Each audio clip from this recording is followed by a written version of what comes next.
In the mists of time, on the islands of Japan, there emerged a warrior class that would define an entire civilization for nearly 700 years. These were not ordinary soldiers, not simple fighters hired for a season's campaign. They were the samurai, and their story is one of blood and honor, of transformation and tradition, of devastating warfare and exquisite beauty.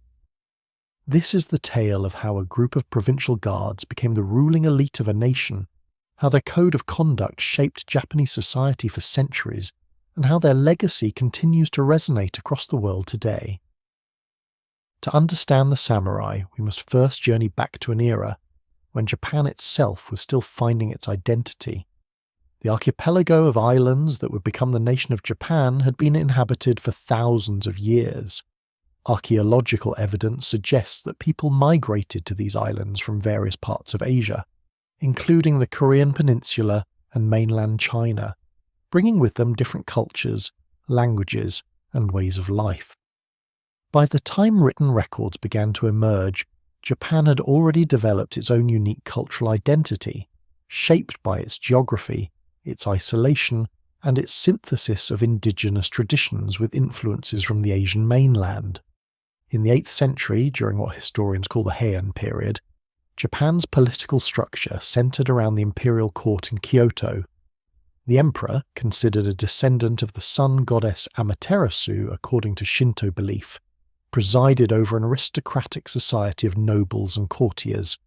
This was a world of refined aesthetics, where poetry, calligraphy, and elaborate court ceremonies defined civilized life. The nobles wore flowing silk robes, darkened their teeth, and plucked their eyebrows in accordance with fashion. They composed verses about the changing seasons, the fleeting beauty of cherry blossoms, and the melancholy of autumn moonlight. It was, in many ways, a golden age of culture and artistic achievement. Yet beneath this veneer of refined civilization, Japan faced practical problems that poetry could not solve. The central government in Kyoto, for all its cultural sophistication, struggled to maintain control over distant provinces. Tax collection proved difficult, and enforcement of imperial edicts became increasingly problematic as distance from the capital increased. Wealthy landowners in the provinces, known as the Kuge, had accumulated vast estates by reclaiming wilderness and bringing new land under cultivation. As Japan's population grew, the demand for arable land increased, and those who could organize the labor to clear forests and drain marshlands became immensely powerful. These landowners needed protection for their estates, but the imperial government had disbanded its conscript army in the year 792, believing that the era of military necessity had passed. Into this vacuum stepped a new type of retainer. Originally, the word samurai derived from the verb saburao, which meant simply to serve or to attend upon someone. These early samurai were not necessarily warriors at all, but rather attendants of various kinds. However, as the need for armed protection grew in the provinces, the term began to take on military connotations.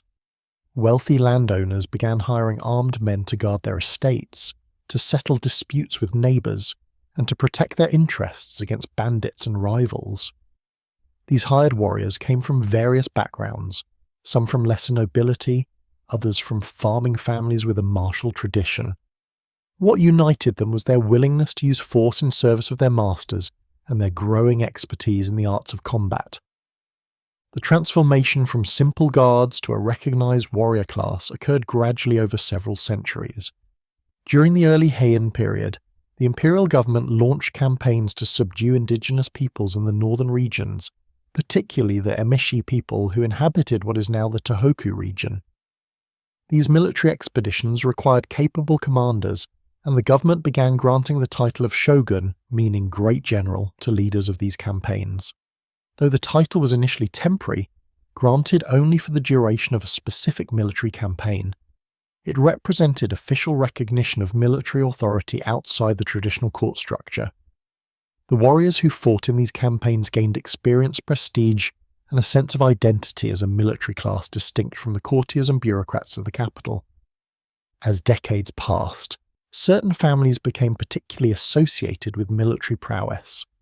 two clans rose to prominence above all others, the Minamoto and the Taira. Both claimed descent from imperial lineage, the Minamoto from Emperor Seiwa and the Taira from Emperor Kanmu. This royal connection was crucial in a society that valued bloodline and pedigree above nearly all else. Yet unlike the effete courtiers who spent their days composing poetry in Kyoto, these warrior clans based their power in the provinces, where they commanded networks of samurai bound to them by oaths of loyalty and mutual obligation. They understood that real power came not from proximity to the emperor, but from the ability to command armed men and control productive land. The tension between the imperial court and these rising warrior clans came to a head in the late 12th century. What began as a dispute over imperial succession evolved into a 5-year conflict that would forever change Japan. This was the Genpei War, named after the alternate readings of the characters for Minamoto and Taira.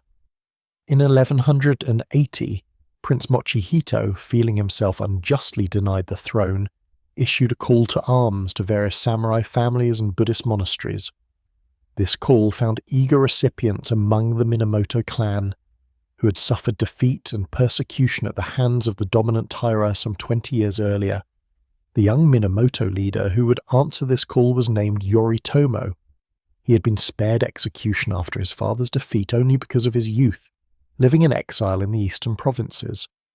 Now in his early 30s, Yoritomo saw his opportunity for revenge and redemption. The conflict that followed was complex and brutal, fought across the length and breadth of Japan. Early battles saw mixed fortunes for both sides. The Minamoto strongholds lay in the east, in the Kanto region around modern Tokyo, while the Taira dominated the capital and the western provinces. Between these poles, countless smaller clans and individual samurai had to choose their allegiance, knowing that the wrong choice might mean the extinction of their family line. The Battle of Uji, fought outside Kyoto, marked the opening engagement of the war. Monks from the Byodoin temple, allied with the Minamoto, defended the bridge over the Uji River against Taira forces. The legendary warrior Minamoto no Yorimasa, though advanced in age, fought valiantly before being overwhelmed. Rather than face capture, he composed a death poem and performed seppuku, ritual disembowelment, inside the Phoenix Hall of the temple. This act would set a precedent for samurai conduct in defeat, establishing ritual suicide as an honourable alternative to capture or execution. The war raged for years, transforming the Japanese landscape both literally and figuratively. Estates burned, harvests failed, and the common people suffered terribly as samurai armies crisscrossed the countryside requisitioning supplies and conscripting labour. Yet for the samurai themselves, this was a time of opportunity. Loyal service could be rewarded with grants of land confiscated from defeated enemies. Demonstrated courage in battle brought honour to one's family name.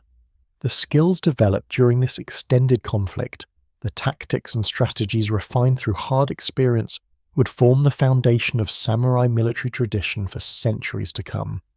The decisive phase of the war came when Minamoto Yoshitsune, Yoritomo's younger half-brother, emerged as a brilliant military commander. Yoshitsune possessed a combination of daring, tactical acumen, and personal charisma that made him legendary even in his own lifetime. He led a series of stunning victories against the Taira, including the Battle of Ichinotani, where he led a surprise cavalry charge down a steep cliff that the Taira had considered impassable. The psychological impact of this bold maneuver was as important as its military effect, demonstrating that the Minamoto would stop at nothing to achieve victory. The final confrontation came in 1185 at Dan-no-ura, in the straits between the main island of Honshu and the southern island of Kyushu. This naval battle would become one of the most famous engagements in Japanese history. The Taira had retreated to the sea. Their remaining forces crowded onto ships with the child emperor Antoku, whom they had taken with them as a symbol of legitimacy. The Minamoto fleet, under Yoshitsune's command, engaged them in the narrow straits. At first, the tide favoured the Taira, whose naval experience and knowledge of the local waters gave them an advantage. Their archers found their marks, and Minamoto's ships struggled against the current. Then the tide turned, literally and metaphorically. As the ocean current shifted, it carried the battle in favour of the Minamoto. Moreover, a Taira general named Taguchi Shigeyoshi, disillusioned with his side's prospects, defected to the Minamoto and revealed the location of the emperor's ship. Yoshitsune immediately ordered his archers to concentrate their fire, not on enemy warriors, as was customary, but on the sailors and helmsmen, an unconventional tactic that threw the Taira fleet into chaos. Seeing defeat as inevitable, many Taira warriors chose death over capture. The emperor's grandmother, widow of the powerful Taira no Kiyomikan, who had brought the clan to the height of its power, took the 8-year-old emperor in her arms and stepped into the waves, drowning them both. The imperial regalia, sacred symbols of sovereignty, including a legendary sword said to have been brought from the heavens by Japan's first emperor, sank with them into the depths. With the Taira defeated and scattered, Minamoto Yoritomo stood supreme. Yet the victory came with its own complications. Yoshitsune, his brilliant younger brother, whose generalship had won the war, became a source of jealousy and suspicion. Despite Yoshitsune's protests of loyalty, Yoritomo saw in him a potential rival and eventually drove him into exile and death. This fraternal betrayal would become one of Japanese history's great tragedies, the subject of countless plays, novels, and legends in subsequent centuries. It also revealed an essential truth about samurai culture. Loyalty to one's lord superseded all. In 1192, Yoritomo received the title of shogun from the emperor, not as a temporary military commission, but as a permanent position of authority. He established his government not in Kyoto, the traditional seat of imperial power, but in Kamakura, a small fishing village in his eastern stronghold. This geographical separation was deliberate and symbolic. Yoritomo was creating something new, a parallel structure of government based not on ancient court traditions but on the bonds between warriors, on oaths of loyalty between lord and vassal, on the practical administration of land and military power. The emperor remained in Kyoto, performing ritual functions and lending legitimacy to the system through his divine ancestry. But real power now resided with the shogun and the military government, the bakufu that he created. This marked the true beginning of the age of the samurai. For the next 700 years, with brief interruptions, military men would rule Japan. The samurai had evolved from provincial guards into the masters of the nation. They had developed not merely superior fighting skills, but an entire world view, a conception of proper behaviour and social organisation that would see shape every aspect of Japanese life. In the centuries to come, they would refine their martial techniques, codify their ethical principles, and create a culture that blended the brutal realities of warfare with surprising depths of aesthetic and philosophical sophistication. The warrior and the artist, the killer and the poet would merge in the figure of the samurai. Yet as Yoritomo consolidated his power in Kamakura, he could not have foreseen all that would follow. He could not have predicted that his own shogunate would weaken and fall, giving way to centuries of civil war. He could not have imagined the Mongol invasions that would test samurai resolve against a foreign enemy possessing terrible new weapons. He could not have envisioned the long peace that would eventually transform warriors into bureaucrats, or the arrival of black ships from across the ocean that would herald the end of his world. The age of the samurai was just beginning, and its story would encompass triumph and tragedy, honour and betrayal, stunning violence and exquisite beauty.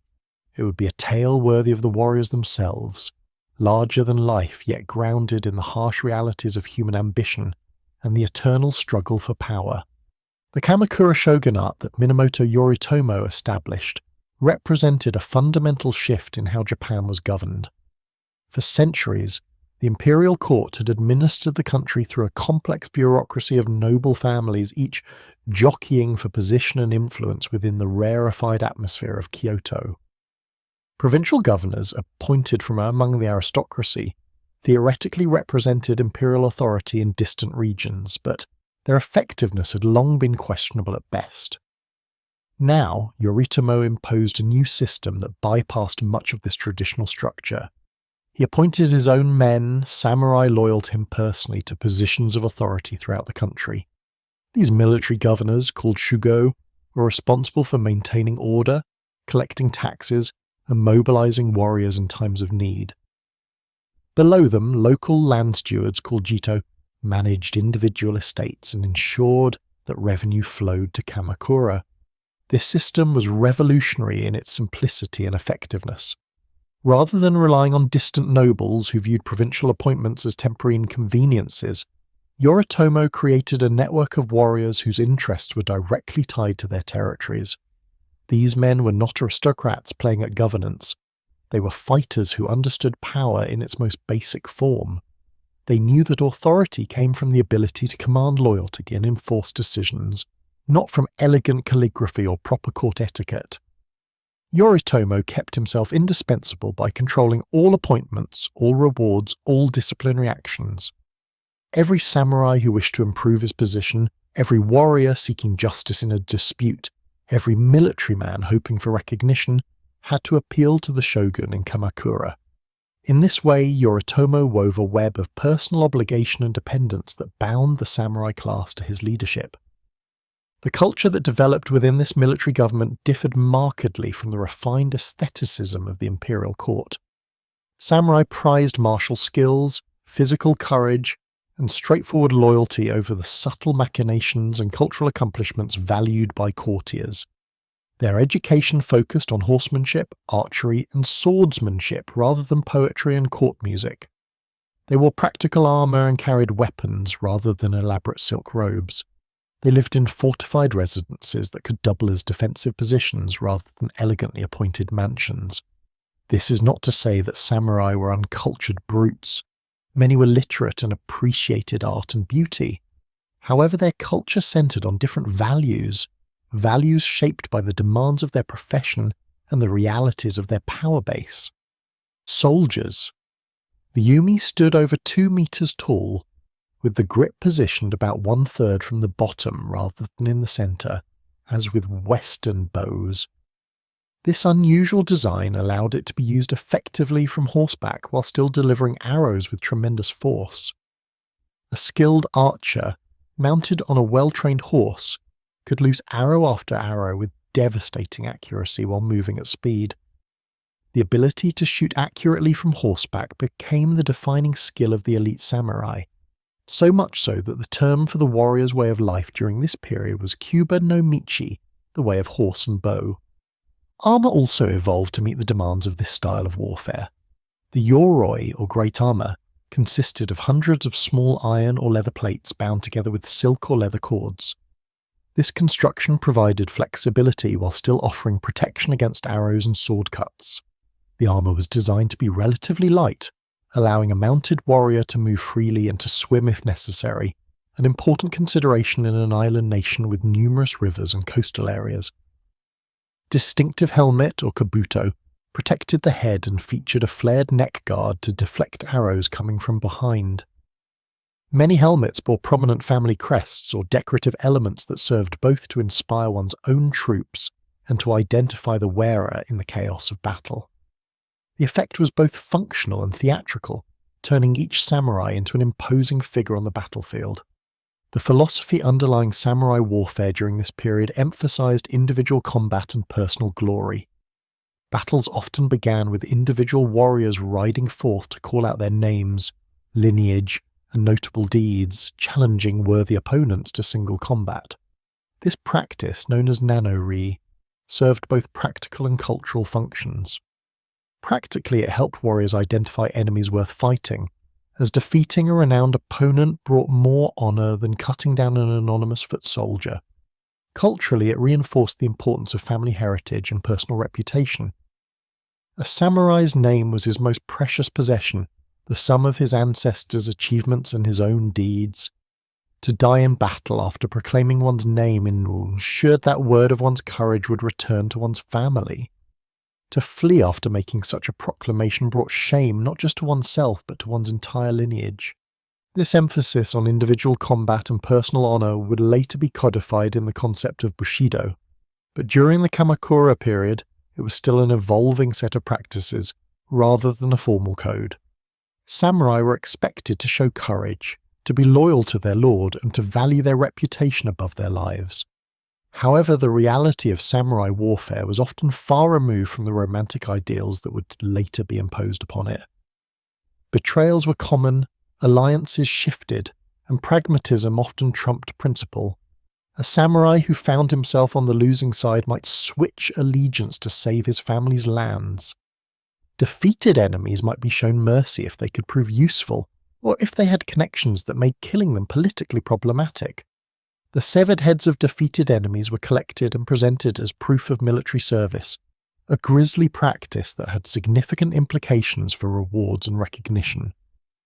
The Kamakura shogunate's greatest test came from an unexpected source, the Mongol Empire. By the middle of the 13th century, Kublai Khan had conquered China and established himself as emperor of the Yuan dynasty. His ambitions extended beyond the mainland, and Japan appeared as an attractive target for expansion.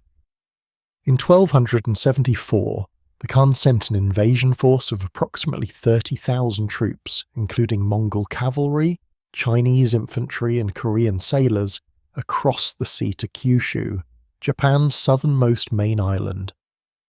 The samurai who met this invasion force had never encountered enemies like these. The Mongols fought in organized units, using tactics that emphasized coordinated movement and massed attacks.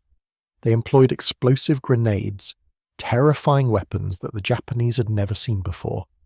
Their composite bows, though smaller than the Japanese yumi, could be drawn and released rapidly, allowing Mongol horsemen to maintain a devastating rate of fire. The initial encounters went poorly for the Japanese defenders.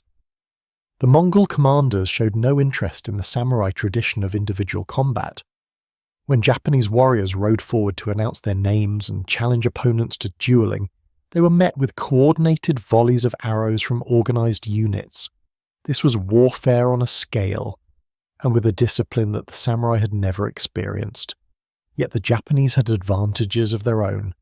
They were fighting on their home soil, familiar with the terrain. Their armour, though ornate, provided effective protection.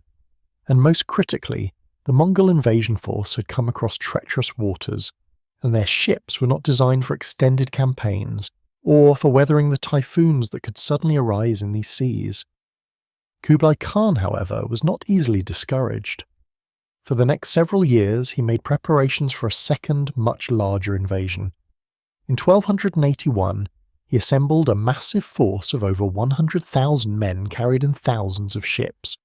This time, the Japanese had prepared defensive fortifications along the coast, particularly around Hakata Bay, where the first invasion had landed.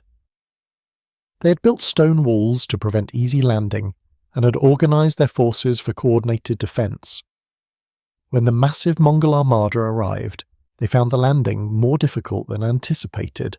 The samurai defenders fought fiercely, launching night raids against the anchored fleet using small boats, setting ships ablaze, and causing chaos among the crowded vessels. For nearly 2 months, the invasion force struggled to establish control while the Japanese defenders held firm. Then, once again, the weather intervened. An enormous typhoon, even more powerful than the storm that had destroyed the first invasion force, struck the coast.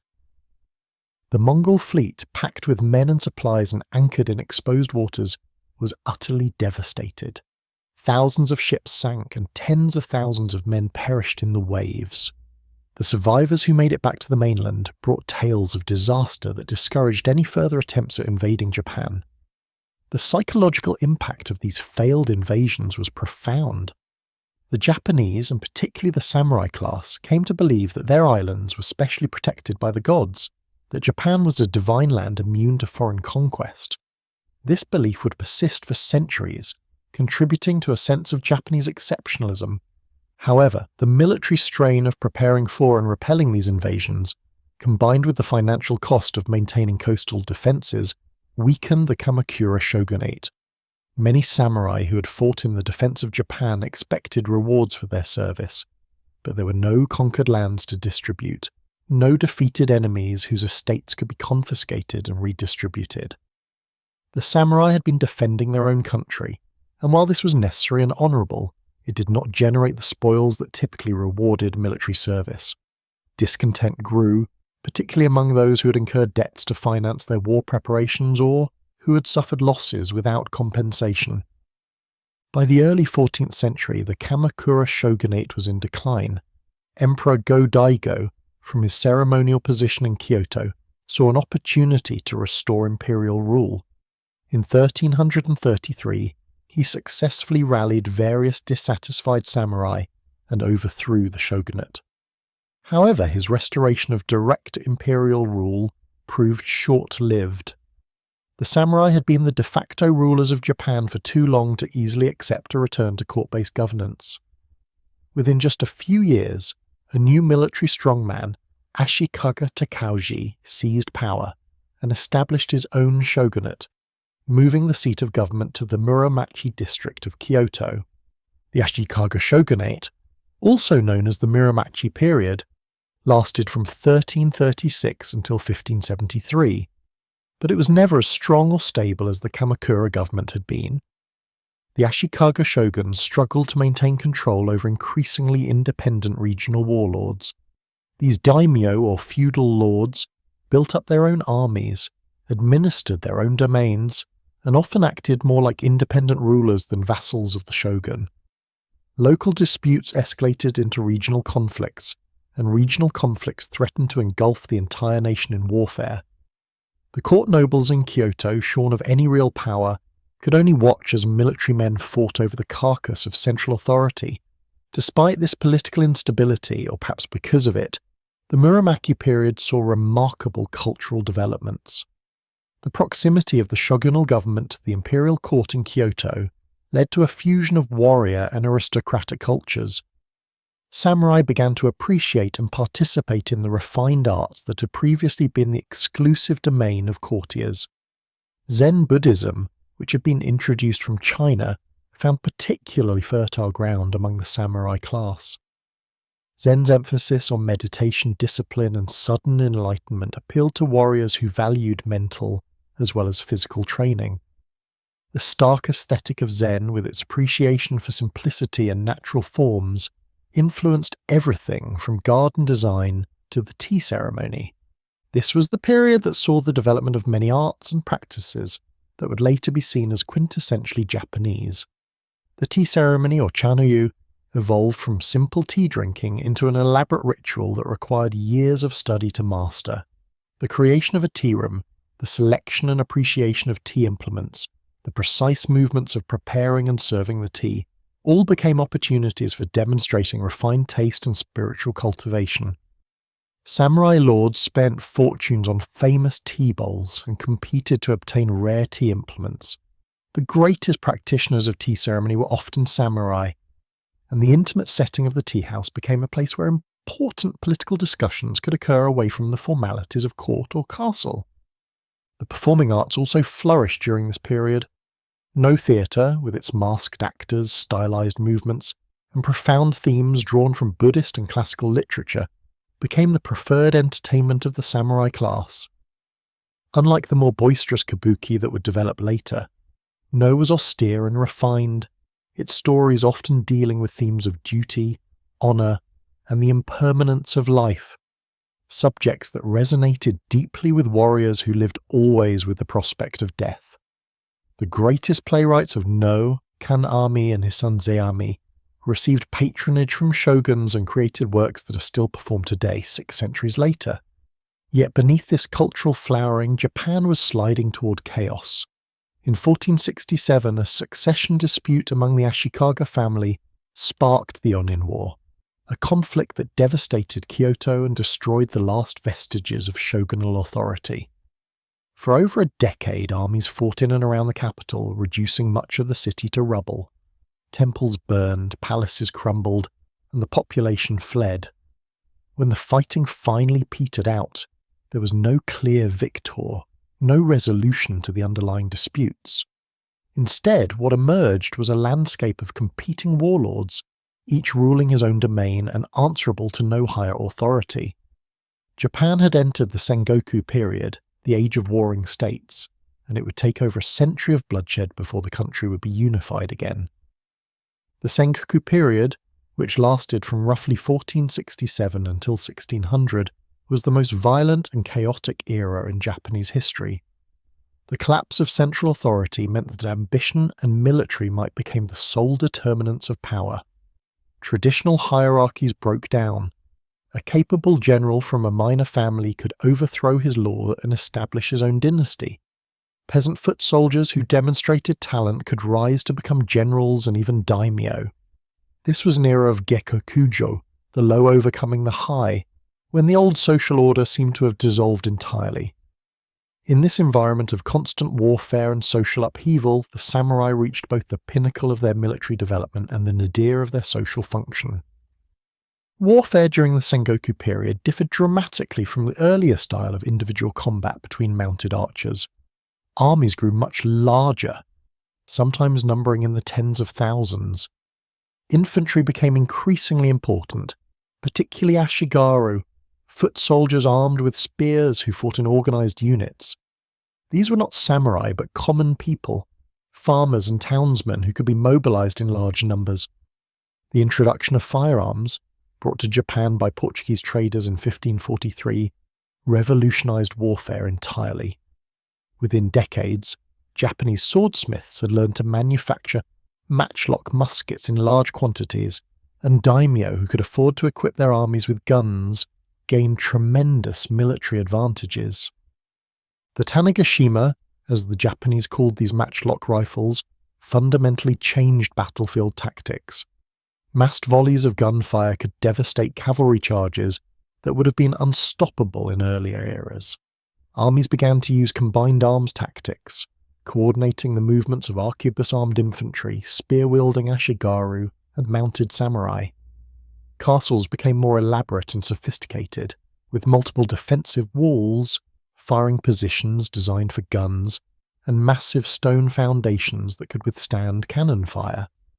The romantic image of samurai as individual warriors locked in single combat became increasingly obsolete on battlefields dominated by thousands of anonymous soldiers and the acrid smoke of gunpowder. Yet it was during this age of chaos that certain individuals rose to legendary status, men whose ambitions and abilities set them apart even in an era of remarkable figures. The first of the great unifiers was Oda Nobunaga, a daimyo from Owari province in central Japan. Born in 1534, Nobunaga seemed an unlikely candidate to reshape Japan. In his youth, he earned the nickname the Fool of Owari for his eccentric behaviour and disregard for social conventions. He dressed oddly, kept strange company, and showed little respect for traditional authority. Yet beneath this unorthodox exterior lay a brilliant military mind and an absolutely ruthless determination to achieve power. His rise to national prominence came in 1560 at the Battle of Okehazama. The powerful daimyo Imagawa Yoshimoto was marching toward Kyoto with an army of 25,000 men, intending to seize the capital and establish himself as the dominant power in Japan. Nobunaga's forces numbered perhaps 3,000. Conventional wisdom suggested that he should submit to Imagawa, acknowledge him as overlord, and hope to preserve his domain through diplomacy. Instead, Nobunaga attacked. He gathered intelligence about Imagawa's route, learned that the enemy lord was travelling in the middle of his long column of troops, and struck during a sudden rainstorm. In a daring raid, Nobunaga's forces fell upon Imagawa's headquarters, killed the great daimyo, and threw his entire army into confusion. The psychological impact of this victory was as important as its military consequences. Nobunaga had announced himself as a power to be reckoned with, a commander whose unconventional tactics and personal courage made him dangerous beyond his apparent strength.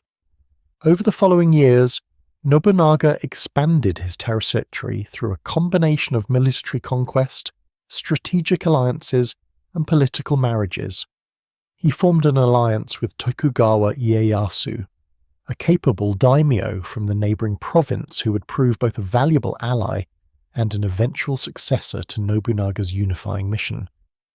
In 1568, Nobunaga marched into Kyoto, ostensibly to restore order and support the legitimate shogun. In reality, he used this as a pretext to establish his own authority over central Japan.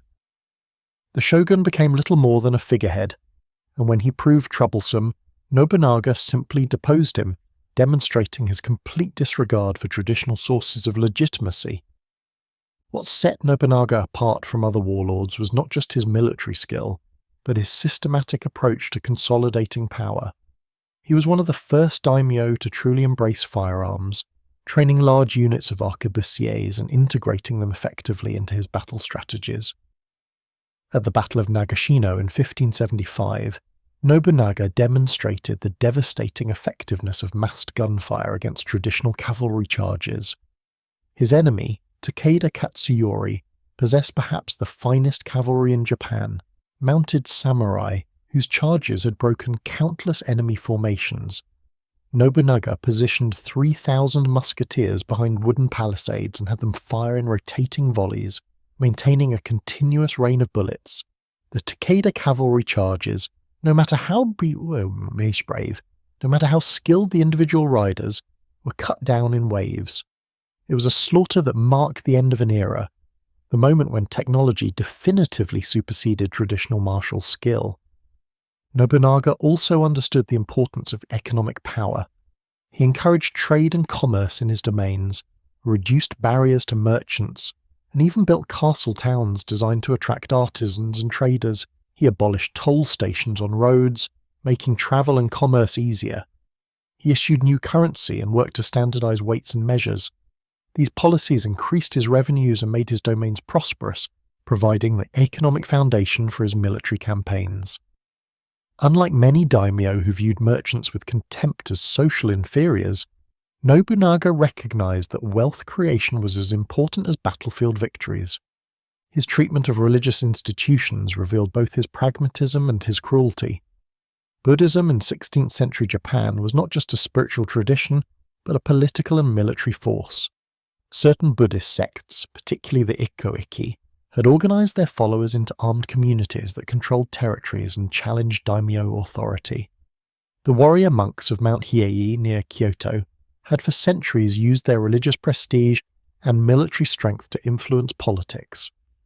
Nobunaga saw these religious powers as obstacles to unification. In 1571, he surrounded Mount Hiei with his army and set the entire mountain ablaze, burning thousands of temples and killing thousands of monks, women, and children who had sought sanctuary there. The brutality shocked Japan, but it eliminated a rival power center and demonstrated Nobunaga's willingness to destroy anything that stood in his way. His campaigns against the Ikko-Ikki were equally merciless. These communities of religious believers, often led by monks but including farmers, merchants, and even some samurai, had created autonomous regions where they practiced their faith and resisted daimyo control.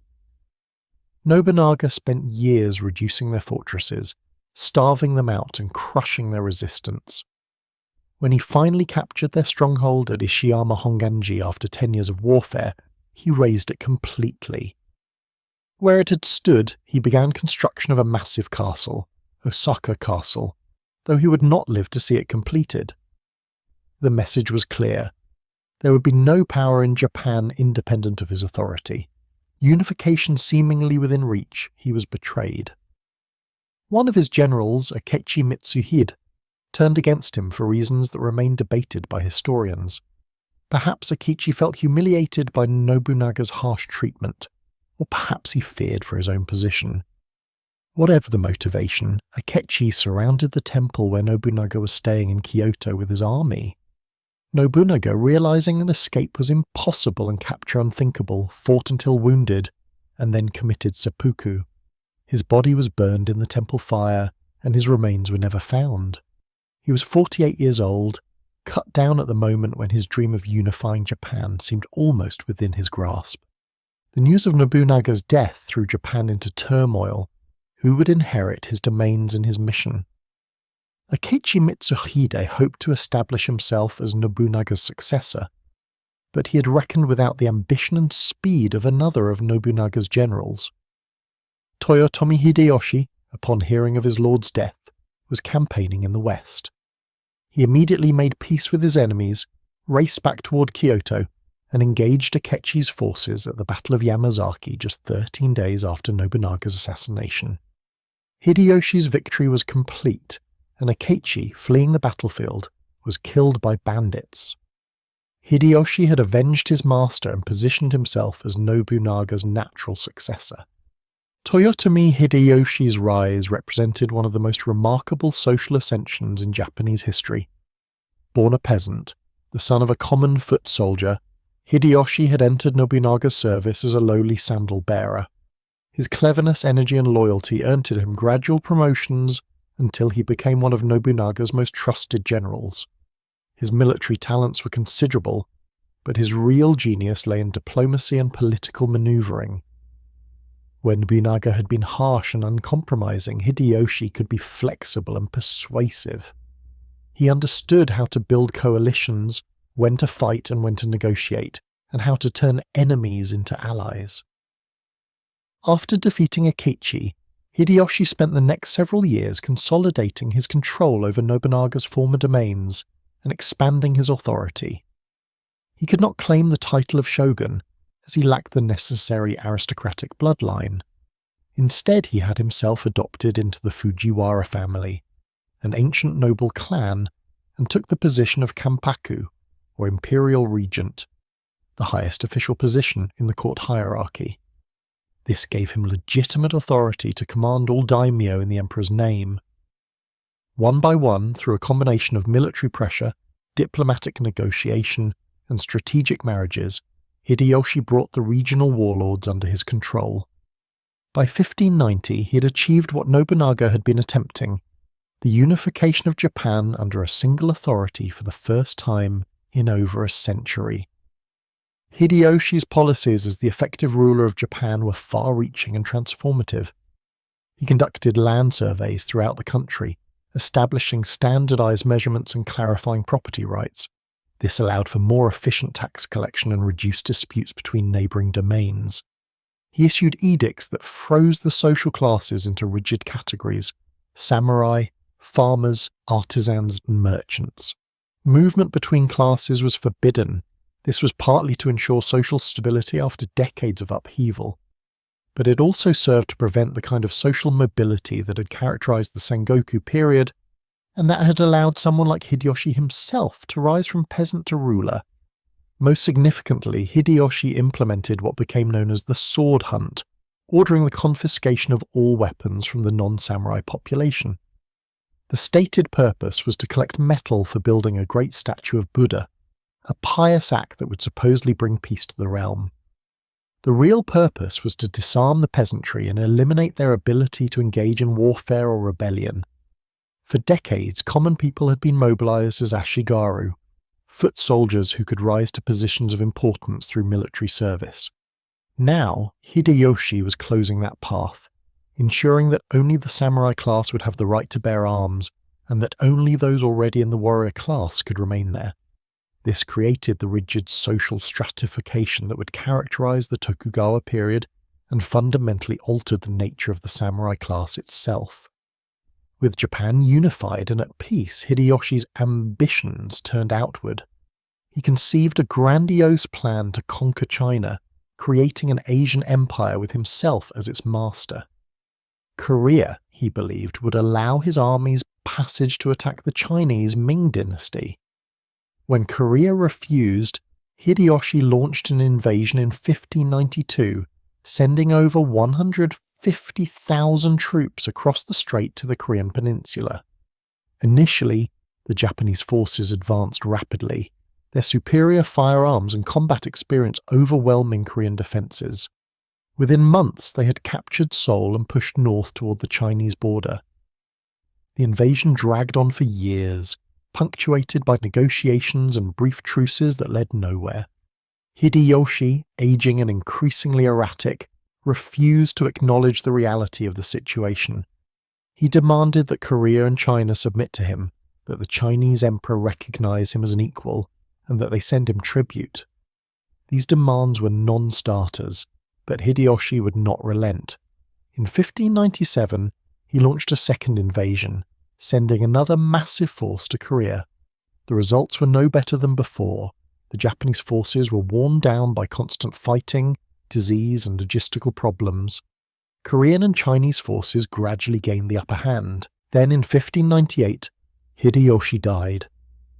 He had named his young son Hideyori as his heir and established a council of 5 powerful daimyo to govern as regents until the boy came of age. His dying wish was that the daimyo protect his son and maintain the unity he had created. Almost immediately his subordinates began positioning themselves for advantage. The Korean invasion was abandoned. The exhausted armies recalled to Japan. The troops who returned brought with them Korean artisans, particularly potters, whose techniques would greatly influence Japanese ceramics. They also brought tales of a brutal war fought for no clear purpose, a war that had consumed resources and lives without achieving anything of value. The most powerful of the regents was Tokugawa Ieyasu, Nobunaga's old ally who had built his strength steadily over decades.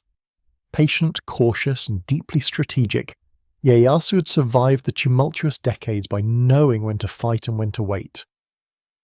Now, with Hideyoshi dead and his son still a child, Ieyasu saw his opportunity. He began making alliances with other daimyo, offering them favourable terms and building a coalition. Another regent, Ishida Mitsunari, recognised the threat and organised his own coalition to oppose Ieyasu. Japan split into 2 great camps, the Eastern Army under Ieyasu and the Western Army under Mitsunari. The climactic confrontation came in October 1600 at Sekigahara, a mountain valley in central Japan where the 2 great armies met. Over 150,000 warriors gathered on that field, making it one of the largest samurai battles in history. The morning began with fog obscuring the valley, and when it lifted, the armies stood arrayed in full view of each other. The Western Army held advantageous positions in the surrounding hills, and the battle initially went in their favour. However, Ieyasu had been working behind the scenes, negotiating with several daimyo in the Western Army, promising them rewards if they switched sides or simply remained neutral at the crucial moment. As the battle reached its climax, several Western Army commanders suddenly withdrew their forces, or even attacked their own allies. The betrayal shattered the Western Army's cohesion. What had seemed like a possible victory turned into a rout. By the end of the day, Ishida Mitsunari was fleeing for his life, and the Western cause was lost. Mitsunari was captured days later and executed, along with other leaders of the Western coalition. The Battle of Sekigahara had lasted only 6 hours, but it decided the fate of Japan for the next 260 years. Tokugawa Ieyasu was now the undisputed master of the nation. In 1603, Ieyasu accepted the title of shogun from the emperor, establishing the Tokugawa shogunate that would rule Japan until 1868. He established his capital at Edo, a small castle town on the eastern coast that would eventually grow into modern Tokyo. Ieyasu's policies were designed to ensure that what had happened to Nobunaga and Hideyoshi would not happen to him or his descendants. He stripped daimyo who had opposed him at Sekigahara of their lands, redistributing domains to ensure that his allies controlled strategic locations. He kept potential rivals far from the centres of power and maintained his own vast domains that produced enormous revenues. Hideyoshi's young son Hideyori remained in Osaka Castle, technically subordinate to Ieyasu, but representing an alternative focus of loyalty for those who resented Tokugawa rule. Ieyasu waited patiently, allowing time to strengthen his position. In 1614, he demanded that Hideyori submit more completely to Tokugawa authority. When this was refused, Ieyasu besieged Osaka Castle with an army of over 200,000 men. The siege lasted months, and the castle's defences proved formidable. Eventually, Ieyasu negotiated a truce but he used the pause to fill in the castle's outer moats, weakening its defences. Fighting resumed, and in 1615, Tokugawa forces finally breached the castle. Hideyori, his mother, and his remaining supporters committed suicide rather than face capture. The Toyotomi line was extinct, and with it died the last challenge to Tokugawa supremacy. Ieyasu had achieved what Nobunaga and Hideyoshi had started, the complete unification of Japan under a stable government. More importantly, he had created a system designed to perpetuate Tokugawa rule. The age of constant warfare was ending, and a long peace was beginning. For the samurai, this transformation would prove as challenging as any battle. They had defined themselves through combat, proved their worth through courage in warfare, and earned their privileges through military service. Now, swords would rust in their scabbards, and the skills of war would slowly become ceremonial arts. The samurai would have to find new purposes, new ways to justify their existence in a world without war. The peace that settled over Japan after 1615 represented a fundamental transformation of samurai society. For over a century, the warrior class had lived in a state of almost constant warfare. Battles, sieges, and skirmishes had been the backdrop of daily life. Samurai had proven their worth through combat, advanced through military achievement, and earned their livelihoods through service in active campaigns. Now, suddenly, the fighting had stopped. The Tokugawa shogunate had no intention of allowing the chaos of the Sengoku period to return. The challenge became not how to win battles, but how to maintain control in peacetime. And for individual samurai, how to justify their privileged position in society when their fundamental function, fighting, had become obsolete. The philosophical and ethical framework that would come to define samurai identity during this period of peace centered on what became known as Bushido, the way of the warrior. Although warrior codes and ideals had existed for centuries, Bushido as a fully articulated philosophy developed primarily during the Tokugawa period, when samurai needed to define their role in a peaceful society. The irony is not lost on historians. The most comprehensive expressions of samurai martial values emerged precisely when those values had the least practical application. Bushido represented an attempt to transform the samurai from a military class into a moral elite to justify their privileges through ethical superiority rather than battlefield prowess. The foundations of Bushido drew from multiple sources, creating a synthesis of different philosophical and religious traditions. Zen Buddhism contributed the emphasis on meditation, mental discipline, and the acceptance of death. The Zen concept of mushin, or no mind, referred to a state of mental clarity in which one could act without hesitation or fear, particularly important in combat where a moment's doubt could prove fatal. Zen practice helped warriors prepare psychologically for battle and face death with equanimity.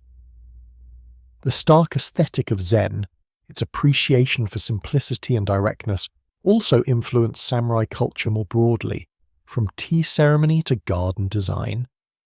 Confucianism provided the ethical framework emphasizing loyalty, filial piety, and proper relationships between superiors and subordinates. The Confucian concept of the virtuous gentleman, the junzi, who cultivates both moral character and cultural accomplishments, became a model for the ideal samurai. In Confucian thought, society functions properly when everyone fulfills their designated role and observes proper relationships. The samurai, as the ruling class, had a particular obligation to set moral examples and govern virtuously. This philosophical tradition validated the hierarchical nature of samurai society and provided ethical justifications for authority and obedience. Shinto, Japan's indigenous religion, contributed the emphasis on purity, ritual, and the connection between the warrior and the land. Shinto's reverence for ancestors made family lineage and reputation paramount concerns.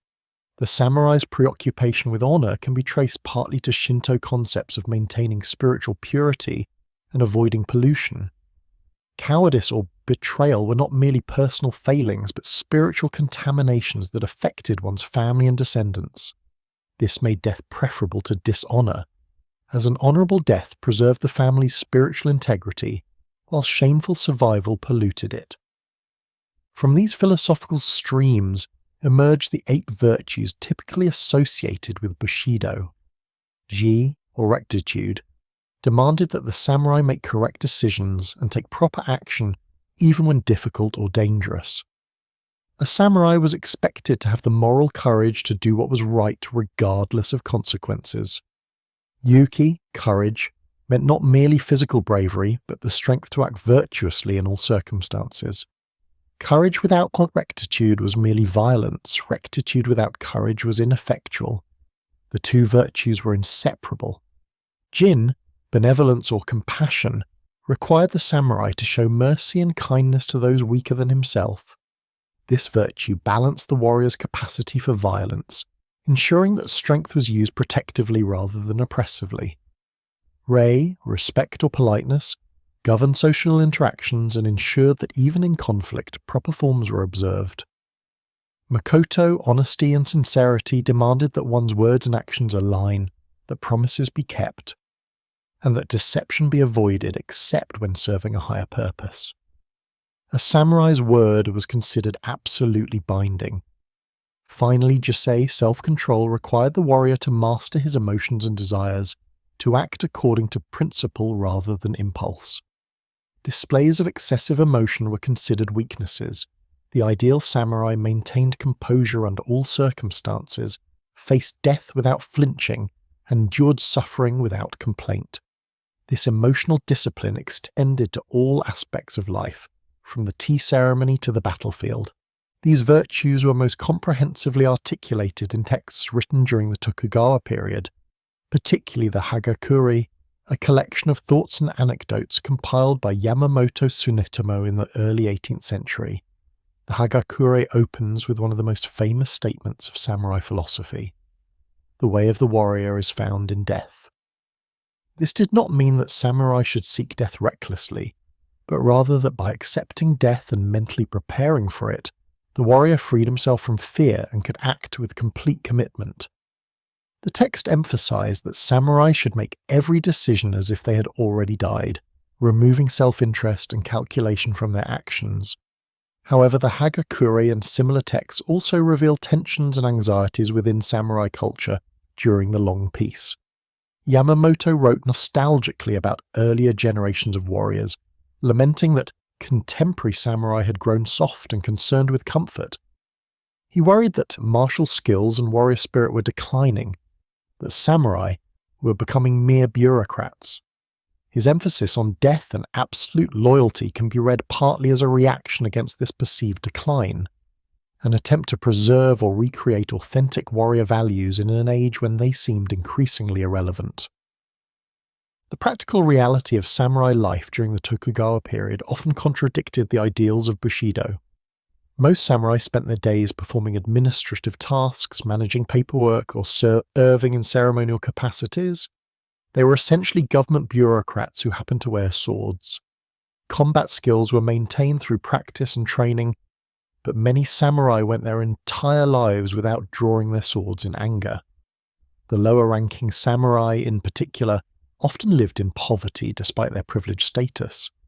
They received fixed stipends of rice that did not increase with inflation, and that they were forbidden from engaging in commerce or manual labour, which were considered beneath their dignity.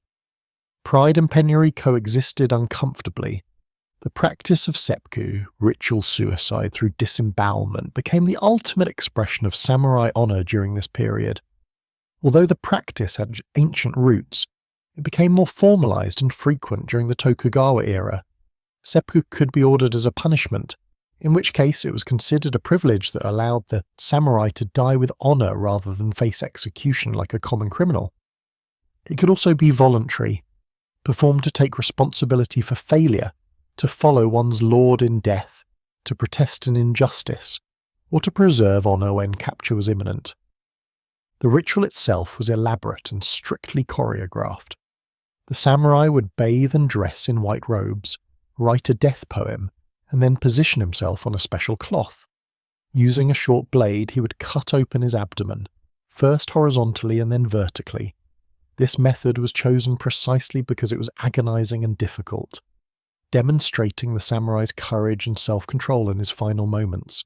However, prolonged suffering was not the goal. A trusted associate called a kaishakunin stood behind with a sword ready to decapitate the samurai at the proper moment, ideally just as the blade entered the abdomen, ensuring a relatively quick death while still demonstrating the samurai's resolve.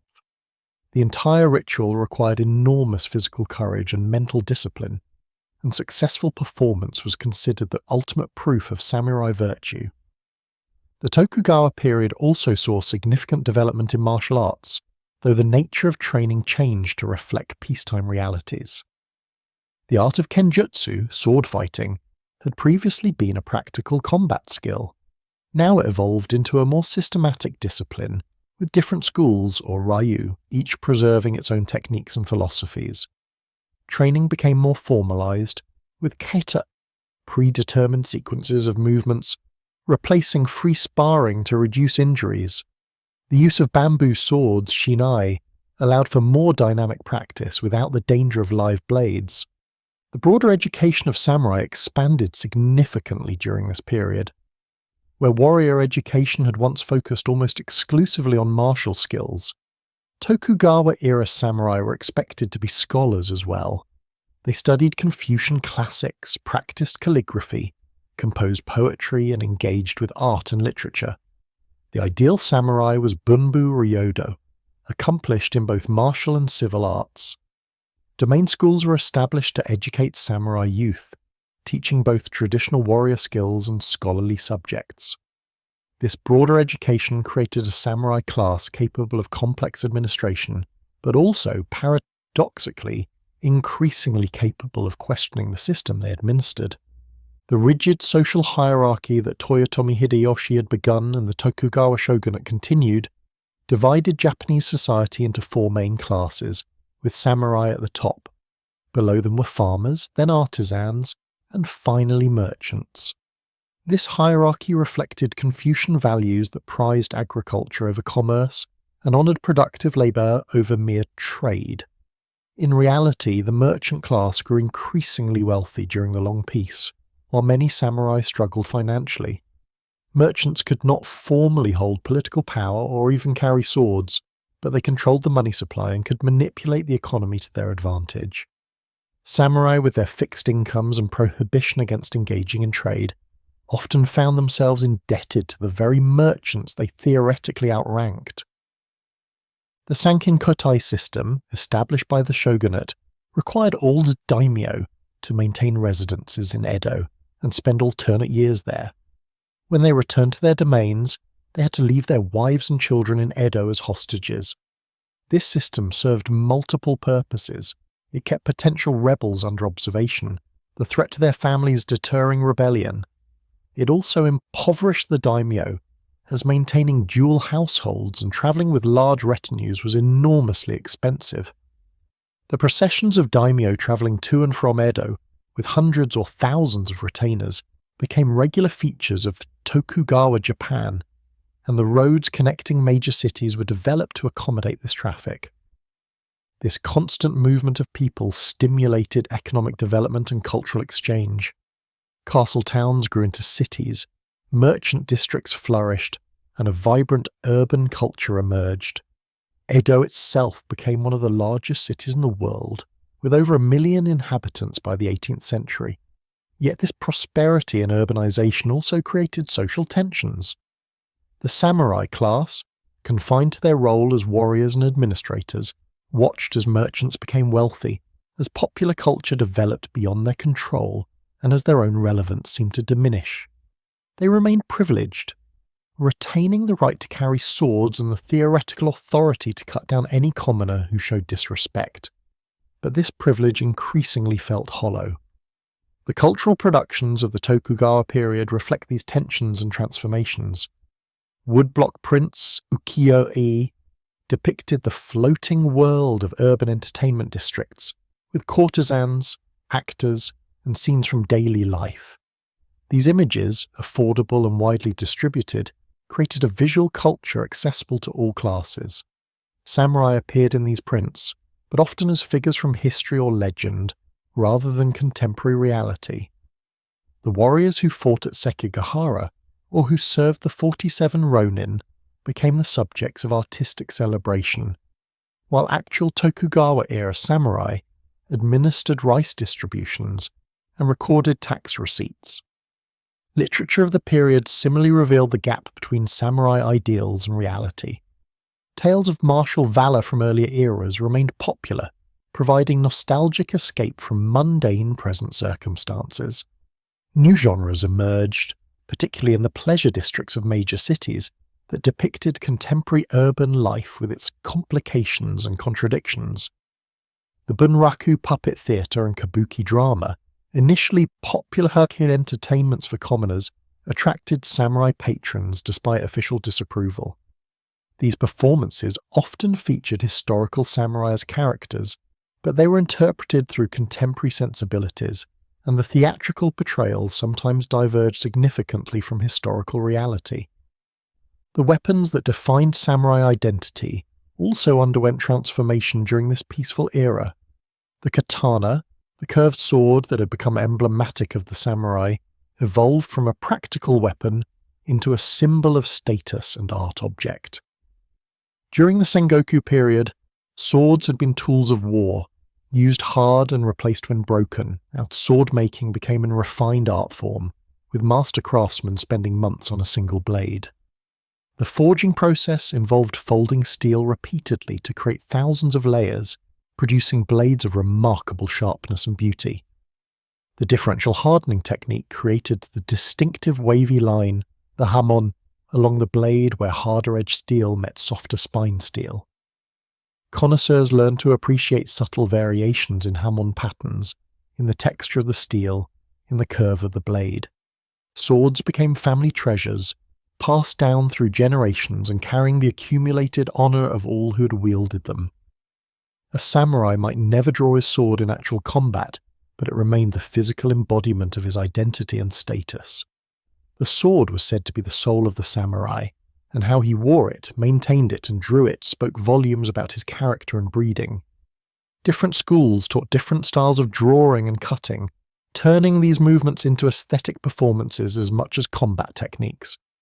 Iaido, the art of drawing the sword, emphasized smooth, controlled movements that could transition instantly into a cut.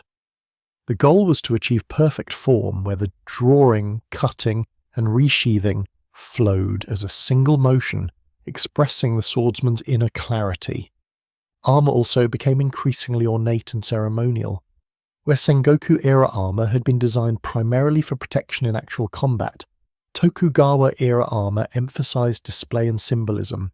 Helmets bore elaborate crests and decorations. Armour plates featured expensive lacquer work and artistic designs. Some high-ranking samurai commissioned armour, so elaborate and expensive that it could never have been practical in battle. These were statement pieces, demonstrations of wealth and aesthetic refinement meant to be worn in processions and ceremonies rather than on battlefields. They represented what the samurai class was becoming, a ceremonial elite maintaining the forms of military culture while removed from military realities.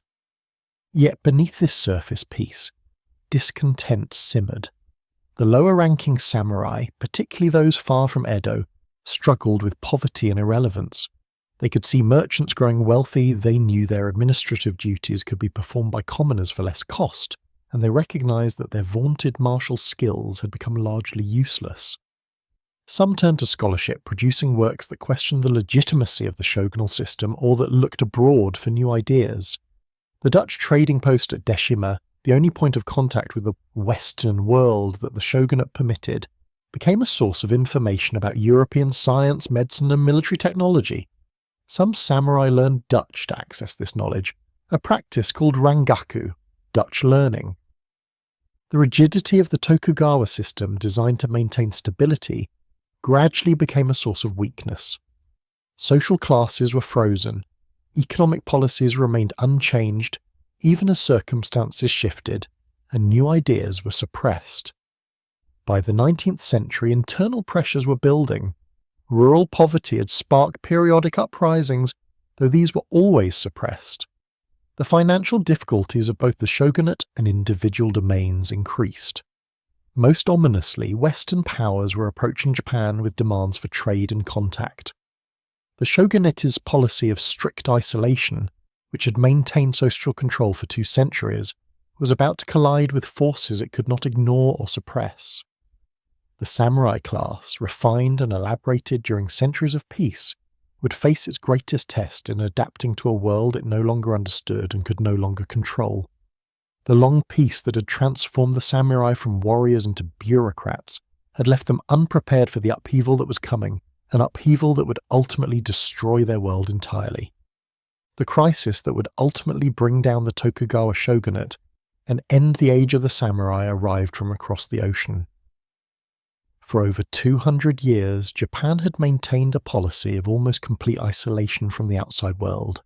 Japanese citizens were forbidden to leave the country on pain of death, and foreigners were prohibited from entering, except for a small number of Dutch and Chinese traders confined to the artificial island of Deshima in Nagasaki Harbour.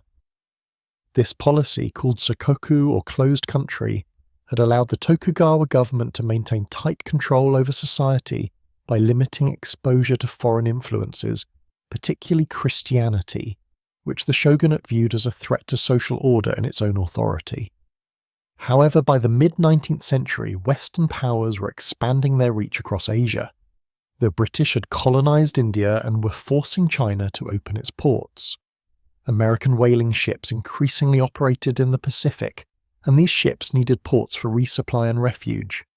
The United States government decided to force Japan to abandon its isolation. In July 1853, Commodore Matthew Perry sailed into Edo Bay with 4 warships, including 2 steam-powered vessels whose black smoke-belching engines seemed almost supernatural to the Japanese observers. Perry carried a letter from President Millard Fillmore demanding that Japan open its ports to American ships and establish trade relations. The appearance of Perry's black ships shocked Japan. The shogunate had been aware of Western expansion in Asia, but had hoped to avoid direct confrontation. Now, foreign warships sat in sight of the shogunal capital, and their military superiority was obvious. The Japanese had nothing that could match the range and firepower of Perry's cannon, and the steam engines meant the foreign ships could maneuver without wind. Perry refused to deal with local officials, insisting on delivering his letter to the highest authorities. After presenting the letter, he departed, announcing he would return the following year for an answer. Perry's visit threw the shogunate into turmoil. For the first time, the shogun solicited opinions from the daimyo and even the imperial court about how to respond. This break with precedent revealed the shogunate's weakness and uncertainty. Responses varied widely. Some advocated war, arguing that to submit to foreign demands would be shameful and would violate Japan's obligation to preserve its purity. Others recognized that war would be disastrous, that Japan's military technology had fallen far behind the West, and that some accommodation was necessary. Still others saw opportunity in the crisis, a chance to weaken the shogunate or advance their own domain's interests. When Perry returned in February 1854 with an even larger fleet, the shogunate had no choice but to negotiate. The resulting Treaty of Kanagawa opened 2 ports to American ships and established a U.S. consulate in Japan. Similar treaties followed with other Western powers. These treaties were unequal, granting extraterritorial rights to foreigners and limiting Japan's ability to set its own tariffs. To many samurai, particularly those from domains in Western Japan that had long chafed under Tokugawa control, these treaties represented humiliating capitulation. The shogunate had failed in its fundamental duty to protect Japan from foreign threats. The slogan Sonojoi, revere the emperor, expel the barbarians, became the rallying cry for opponents of the shogunate. This movement was complex and sometimes contradictory. The call to revere the emperor challenged the shogunate's authority by emphasizing that the shogun was merely the emperor's military deputy, not an independent ruler. If the shogun was failing to protect Japan, perhaps authority should revert to the emperor himself. Yet the young emperor, Komei, was largely powerless, a ceremonial figure who had been sidelined by centuries of military rule. The movement to restore imperial authority was thus led not by the court but by samurai from powerful domains, particularly Satsuma in southern Kyushu and Choshu in western Honshu. These domains had their own reasons for opposing the Tokugawa. Both had been on the losing side at Sekigahara over 250 years earlier, and both had been pushed to the geographic periphery of Japan as punishment.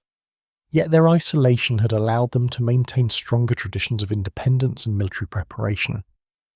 When the crisis came, they possessed both the resources and the will to challenge Tokugawa authority. The samurai from these domains, particularly younger, lower-ranking warriors, became the driving force behind the movement to overthrow the shogunate. The years between Peri's arrival and the final collapse of the shogunate were marked by escalating violence and political maneuvering. Some domains began acquiring Western weapons and military technology, recognizing that traditional samurai warfare would be useless against modern armies. The shogunate itself tried to modernize, creating new military units trained in Western tactics and equipped with modern rifles and artillery. Yet these reforms came too slowly and created their own problems. Traditional samurai resented the erosion of their exclusive warrior status. If peasants could be trained to fight with rifles, what made the samurai special? Extremist samurai from the anti-shogunate faction began carrying out assassinations of shogunal officials and any Japanese who cooperated with foreigners. These assassins, often young men from lower samurai ranks, saw themselves as patriots defending Japan. They struck down their victims in broad daylight, usually with swords, and made no attempt to escape. Their willingness to die for their cause made them difficult to stop and created an atmosphere of terror in Kyoto and Edo. The shogunate's inability to prevent these attacks further demonstrated its weakness. In 1863, the Choshu domain took the extreme step of firing on foreign ships passing through the Shimonoseki Strait, attempting to literally expel the barbarians by force. The response was devastating. British, French, Dutch, and American warships bombarded Choshu's coastal fortifications, destroying them completely and demonstrating the overwhelming superiority of Western naval power. This humiliating defeat convinced many anti-foreign activists that direct military confrontation with the West was futile. The goal shifted from expelling foreigners to overthrowing the shogunate and creating a new government capable of making Japan strong enough to resist Western domination. The shogunate made a last attempt to reassert its authority by launching military campaigns against Choshu, which had been declared a rebel domain. However, Choshu had been modernizing its military forces, creating new units that mixed samurai with commoners and armed them with modern weapons. When shogunal forces attacked, they discovered that traditional samurai warfare was no match for disciplined infantry with rifles. The Choshu forces, though outnumbered, defeated the shogunal armies. This defeat shattered the myth of shogunal invincibility and emboldened other domains to challenge Tokugawa authority. Meanwhile, Satsuma and Choshu, traditionally rivals, formed an alliance brokered by samurai activists who recognized that neither domain alone could overthrow the shogunate.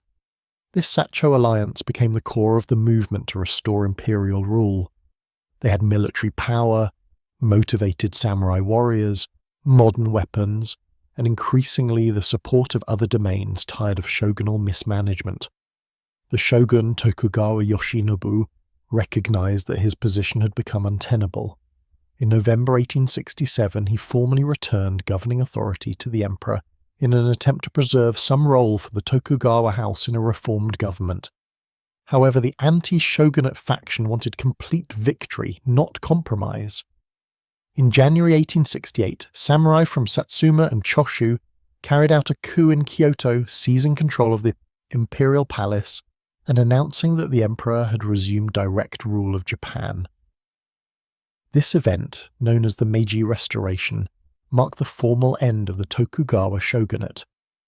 The emperor, who took the reign name Meiji, meaning enlightened rule, was just 15 years old and had little real power. The actual authority rested with the samurai leaders from Satsuma, Choshu, and other allied domains who had orchestrated the restoration. Yoshinobu and his supporters initially accepted this change peacefully, but hardline Tokugawa retainers refused to surrender. This led to the Boshin War, a brief civil conflict between forces loyal to the shogunate and those supporting the new imperial government. The war lasted about 18 months and was fought across Japan, from Kyoto to the northern island of Hokkaido. Despite some fierce battles, the outcome was never really in doubt. The imperial forces had superior numbers, better weapons, and control of the main population centres. The shogunal forces, fighting for a lost cause, were gradually pushed northward and defeated. The last significant resistance came from the Ezo Republic, a short-lived state established by shogunal loyalists on Hokkaido. Led by Enomoto Takeaki, a shogunal naval officer, these holdouts hoped to create an independent territory where they could maintain traditional samurai values. The Imperial Navy, ironically using ships and training that the shogunate itself had acquired from the West, besieged the rebel stronghold at Hakodate. After several months, the defenders surrendered in May 1869. The Boshin War was over, and with it ended the last armed resistance to the new imperial government. The Meiji government, controlled by former samurai who had led the overthrow of the shogunate, now faced the immense task of transforming Japan into a modern nation, capable of standing equal to Western powers. They recognized that this required wholesale changes to Japanese society, including the abolition of the very class system that had given them their privileged status. In a series of rapid reforms, the new government dismantled the structure of feudal Japan. The domains were abolished and replaced with prefectures under direct government control. The daimyo were stripped of their territorial authority and became nobles in a new peerage system. Most remarkably, the government moved to abolish the samurai class itself. In 1871, the government authorized all people to adopt surnames, previously a privilege largely restricted to samurai. It also permitted people to choose their own occupations, breaking down the rigid class barriers. In 1873, the government introduced universal military conscription, creating a national army of commoners rather than relying on samurai warriors. This struck at the heart of samurai identity. For centuries, the exclusive right to bear arms and fight had justified samurai privilege. Now, peasant conscripts equipped with rifles and trained in modern tactics were Japan's primary military force. The government compensated former samurai by converting their hereditary rice stipends into government bonds, but the amounts were often inadequate and the bonds depreciated in value. Many samurai found themselves suddenly impoverished, without the income they had depended on or the skills needed to compete in the rapidly modernizing economy. Some adapted, becoming businessmen, teachers, government officials, or military officers in the new conscript army. Others struggled, clinging to outdated notions of samurai dignity that prevented them from engaging in commerce or manual labor. The final blow came in 1876 when the government banned the wearing of swords in public. The katana had been the visible symbol of samurai status, the physical manifestation of their identity as warriors. To force samurai to abandon their swords was to strip them of their most fundamental marker of distinction.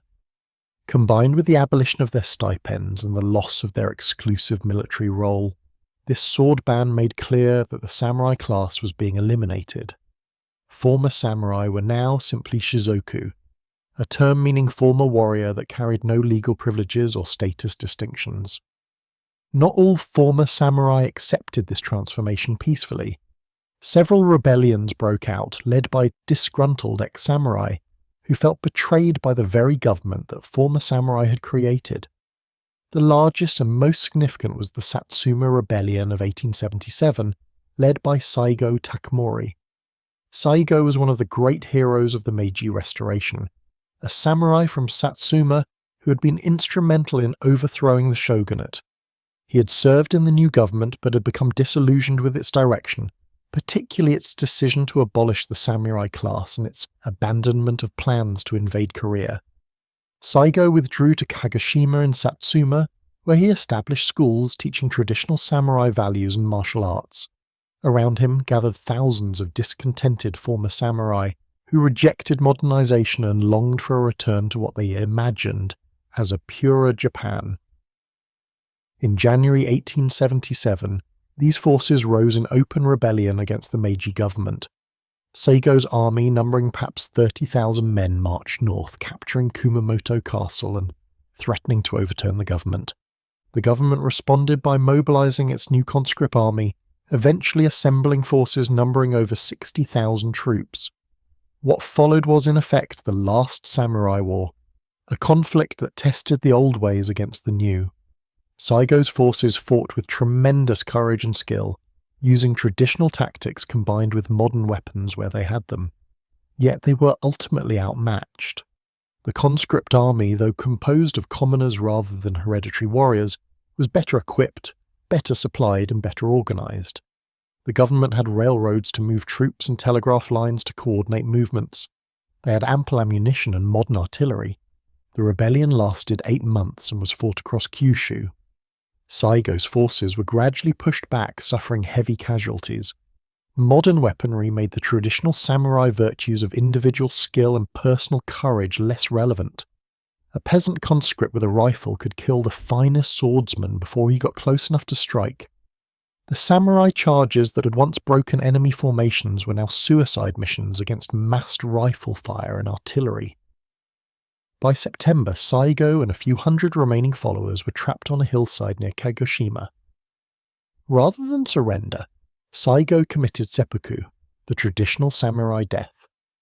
His remaining followers, numbering only a few dozen, launched a final charge against government forces and were annihilated. The Satsuma Rebellion was the last significant armed resistance by samurai against the modern Japanese state. Its failure definitively proved that the age of the samurai had ended. The conscript army had defeated the samurai rebels decisively, demonstrating that modern military organisation and technology trumped traditional warrior skills and spirit. Seigo Takamori, despite dying in rebellion, was later pardoned and became a national hero, a tragic figure who represented the nobility and obsolescence of the samurai class. His story embodied the profound changes sweeping Japan.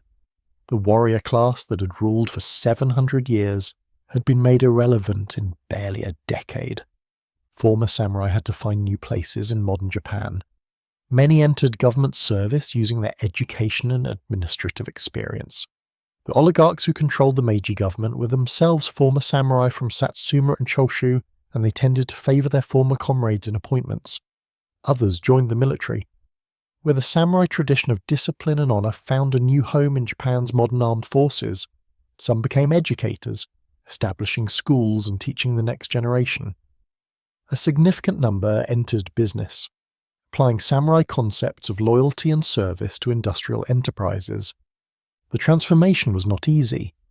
The samurai identity had been built on the exclusive right to bear arms, the hereditary privilege of their status, and a code of honour that disdained commercial activity. Now they had to compete in a market economy alongside commoners, to trade their labour for wages, to concern themselves with profit and loss. Some adapted well, bringing samurai discipline and loyalty to their new endeavours. Others struggled, unable to reconcile their sense of identity with the demands of modern life. Former samurai were disproportionately represented among the unemployed and impoverished in early Meiji Japan. Yet the influence of samurai culture on modern Japan remained profound. The values of Bushido, reinterpreted and adapted, became part of national identity. Loyalty, discipline, self-sacrifice, and dedication to duty were presented as inherently Japanese virtues, not merely samurai ones. The military in particular cultivated samurai traditions, teaching officers about historical warriors and encouraging them to see themselves as modern heirs to the samurai legacy. This had positive aspects, fostering esprit de corps and dedication, but also darker implications, as it contributed to militarism and the glorification of death in service to the state. In art and literature, samurai figures remained popular subjects. Historical dramas about famous warriors particularly those from the Sengoku period and the Meiji Restoration, drew large audiences. Novels romanticized samurai adventures and emphasized their loyal service and tragic nobility. The 47 Ronin story about masterless samurai who avenged their lord's death and then committed suicide became perhaps the most popular narrative in Japanese culture, embodying ideals of loyalty and honor that resonated across social classes.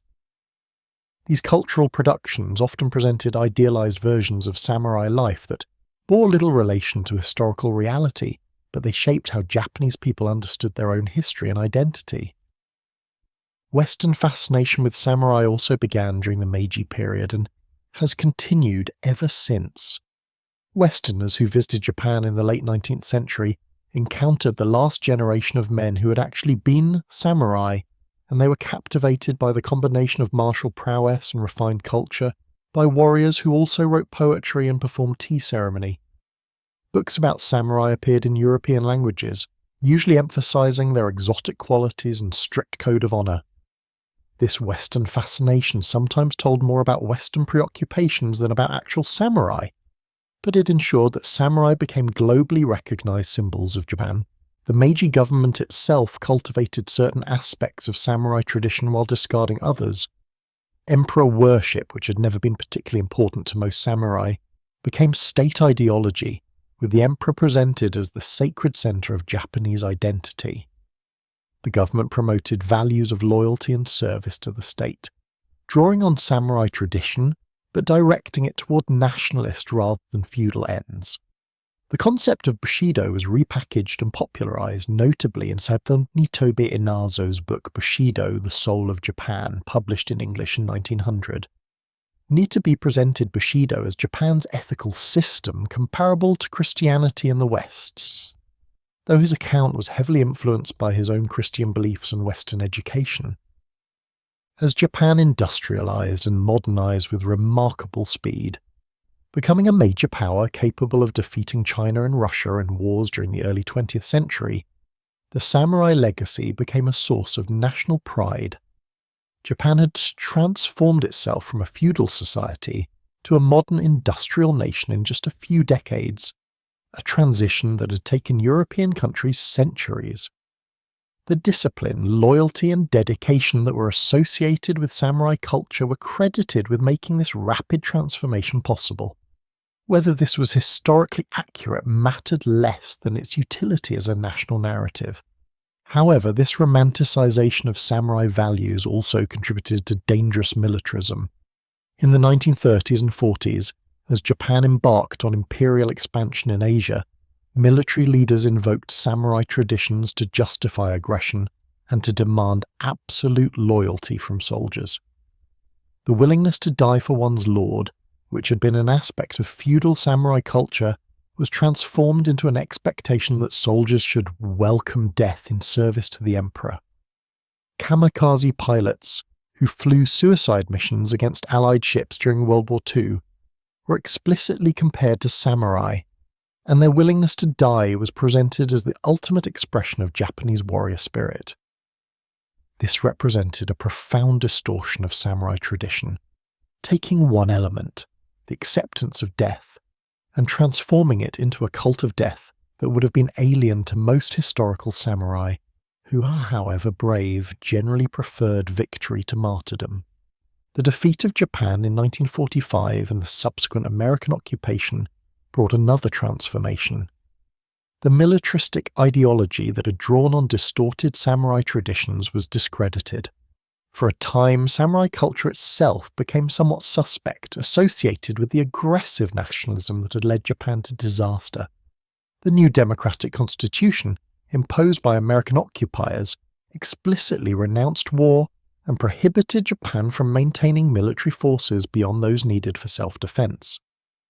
The values that had been associated with samurai, loyalty to superiors, acceptance of hierarchy, willingness to sacrifice for the group, were questioned and criticized as incompatible with democracy. In popular culture, both Japanese and global, samurai have remained endlessly fascinating figures. Films like Akira Kurosawa's Seven Samurai presented complex portraits of warriors struggling with their own obsolescence while trying to protect vulnerable villagers. Kurosawa's samurai were neither purely heroic nor villainous, but fully human, capable of honor and courage but also greed and cowardice. His films influenced generations of filmmakers worldwide and established samurai as cinematic archetypes. Later films, novels, manga, and anime have continued to explore samurai themes, sometimes striving for historical accuracy, more often using the samurai setting as a backdrop for action and adventure. The physical legacy of samurai culture remains visible across Japan. Castles from the samurai era, though often reconstructions of buildings destroyed by war or fire, still dominate the landscapes of many cities. Museums display samurai armor and weapons, preserving these artifacts as cultural treasures. Preserved samurai districts in cities like Kanazawa maintain the atmosphere of the Edo period, allowing visitors to walk streets that samurai once walked and to see the modest homes where most warrior-class families actually lived, far removed from the luxury of daimyo palaces. These sites have become important tourist destinations, testaments to continued fascination with samurai history.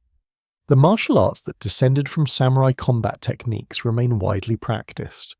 Millions of people worldwide study kendo, iaido, judo, aikido, and other Japanese martial arts, learning not just physical techniques but also the philosophical and ethical dimensions that these arts preserve from their samurai origins. Dojos around the world emphasize respect, discipline, and self-improvement, values associated with Bushido, even as they teach practical self-defense or competitive sport. For many practitioners, these martial arts provide a connection, however attenuated, to samurai tradition. Academic study of samurai history has expanded greatly, producing increasingly nuanced understanding of who the samurai actually were and how their culture evolved. Scholars have challenged romantic myths, showing that samurai were often motivated by self-interest as much as honor, that betrayals and brutality were common, that the reality of samurai life was far more complex than the simplified code suggested. This scholarly work has revealed the samurai as fully human historical actors rather than archetypal figures, which makes their actual history more interesting if less mythically satisfying. The question of what the samurai legacy means for contemporary Japan remains contested. Some see in samurai tradition valuable lessons about discipline, loyalty, and the cultivation of both martial and cultural accomplishments. Others view the emphasis on samurai history as problematic, glorifying a warrior class that exploited common people and celebrating values of hierarchy and obedience that are incompatible with modern democracy. The reality is that samurai culture, like any historical phenomenon, is complex enough to support multiple interpretations and uses. What remains undeniable is that for 700 years, the samurai shaped Japan.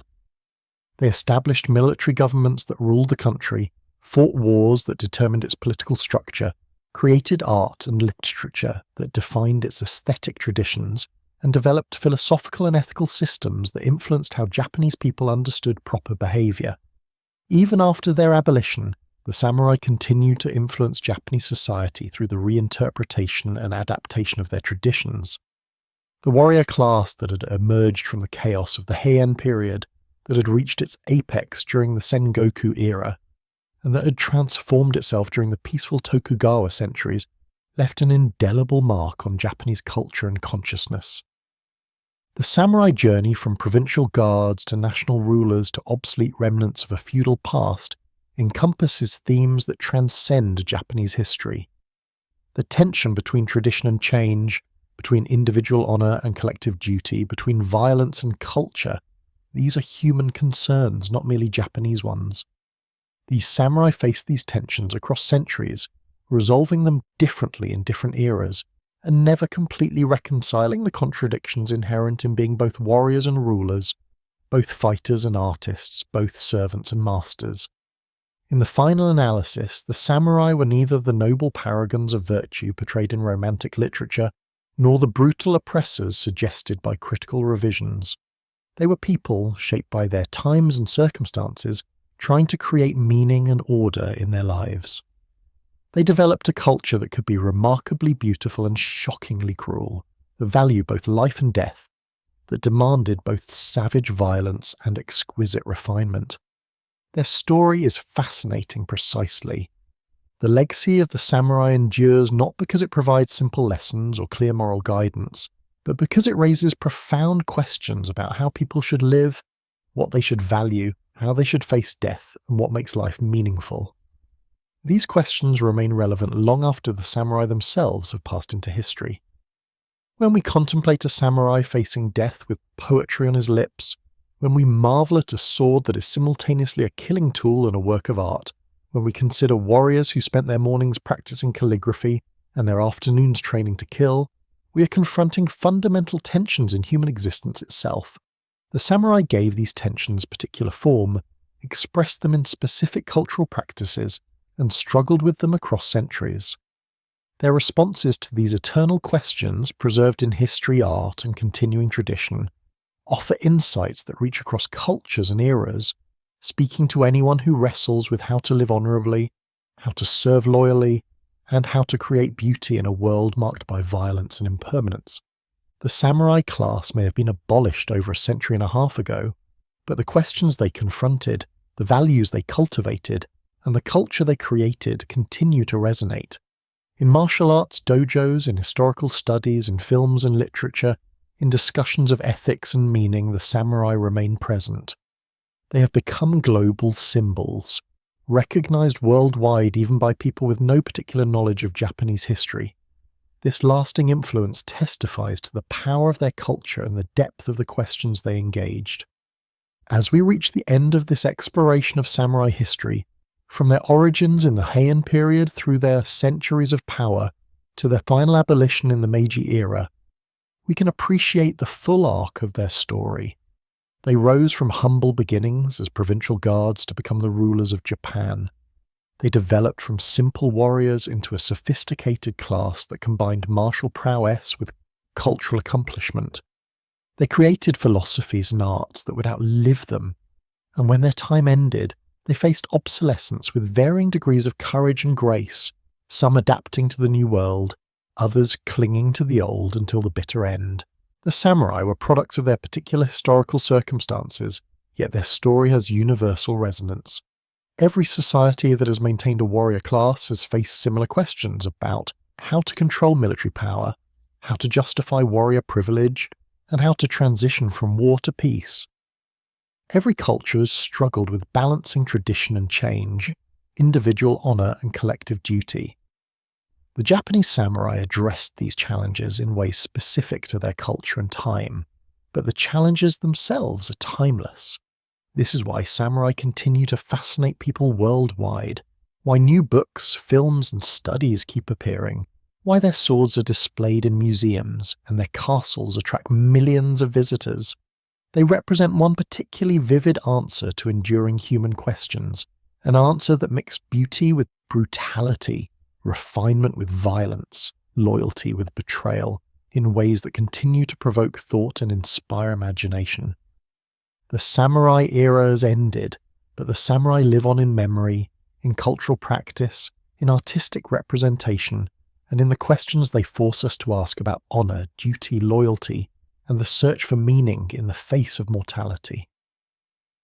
Their story, spanning 700 years of Japanese history, remains one of the great narratives of human civilization, a tale of warriors who became much more than warriors, who created a culture that transcended warfare, and who left a legacy that endures long after their swords were taken away and their class was abolished. In understanding the samurai, we understand something about Japan, something about military cultures generally, and something about the eternal human struggle to create meaning, order, and beauty in a world that offers no guarantees and grants no permanence. The swords have been sheathed, the armour stored away, the castles silent.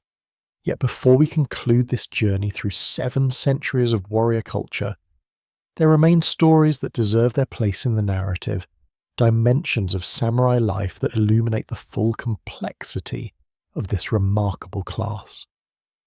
The tale of the samurai is not complete without understanding the women who fought alongside them, the intricate details of their military tactics, and the profound ways their culture permeated every level of Japanese society.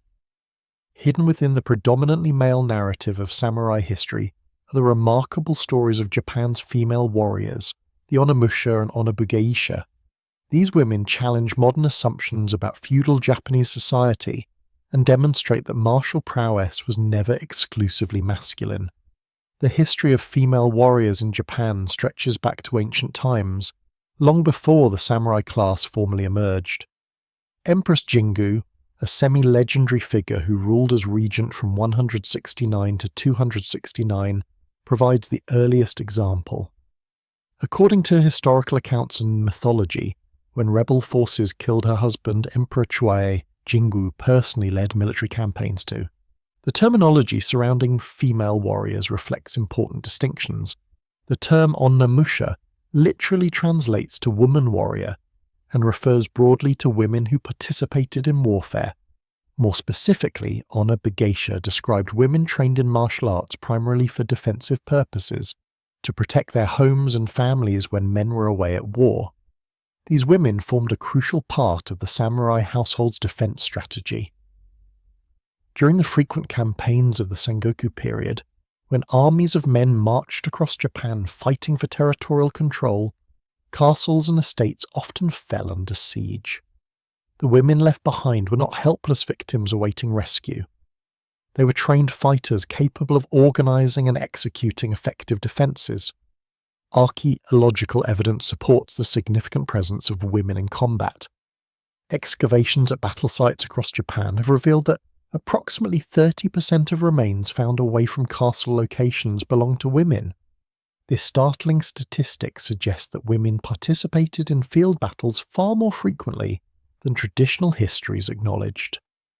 At the Senbon Matsuburu site, archaeologist Suzuki Hiroatsu noted the absence of fortifications, leading him to conclude that the women found there had come specifically to fight and die in open battle, not merely to defend static positions. The weapon most associated with Onobugeisha was the naginata, a polearm with a curved blade at the tip. This weapon proved ideal for female warriors for several practical reasons. Its length, typically 6 to 9 feet, allowed women to maintain distance from physically larger and stronger male opponents. The naginata required technique and precision rather than brute strength, playing to the training these women received. A skilled naginata practitioner could use the weapon's reach to control engagement distance, keeping enemies at bay while delivering devastating cuts and thrusts.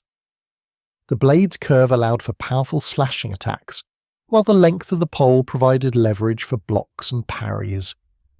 Against mounted opponents, the naginata proved particularly effective, allowing a fighter on foot to reach riders who would otherwise have significant advantages. During the peaceful Edo period, the naginata became so associated with female warriors that it became a symbol of status for women of the samurai class.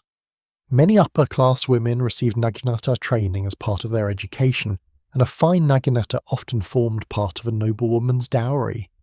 Schools specializing in naginata techniques flourished, and many were founded and operated by women, passing down combat traditions from one generation of female warriors to the next. However, Onimusha were not limited to the naginata. Historical records and artwork depict female warriors using bows and arrows with great skill, shooting from horseback with accuracy equal to their male counterparts. They trained in close-quarters combat with kaiken daggers and tanto knives, weapons that could be concealed and used when an enemy breached defences. Some evidence even suggests that certain Onimusha wielded the katana, the sword that symbolised samurai status, though this was less common. Photographs from the late Edo period show women like Nijima Yae posing with both katana and firearms, demonstrating that by the 19th century, some female warriors had training comparable to male samurai in the full range of weapons. The most famous Onimusha in Japanese history is undoubtedly Tomoe Gozen, a female warrior who served Minamoto no Yoshinaka during the Genpei War. The tale of the Heike, the great war epic compiled in the early 13th century, describes Tomoe as a remarkably strong archer and as a swordswoman she was a warrior worth 1,000, ready to confront a demon or a god mounted or on foot. Tomoe fought in offensive battles rather than merely defensive actions, charging into enemy formations alongside male warriors. In 1184, she led 300 samurai into battle against 2,000 warriors of the Taira clan.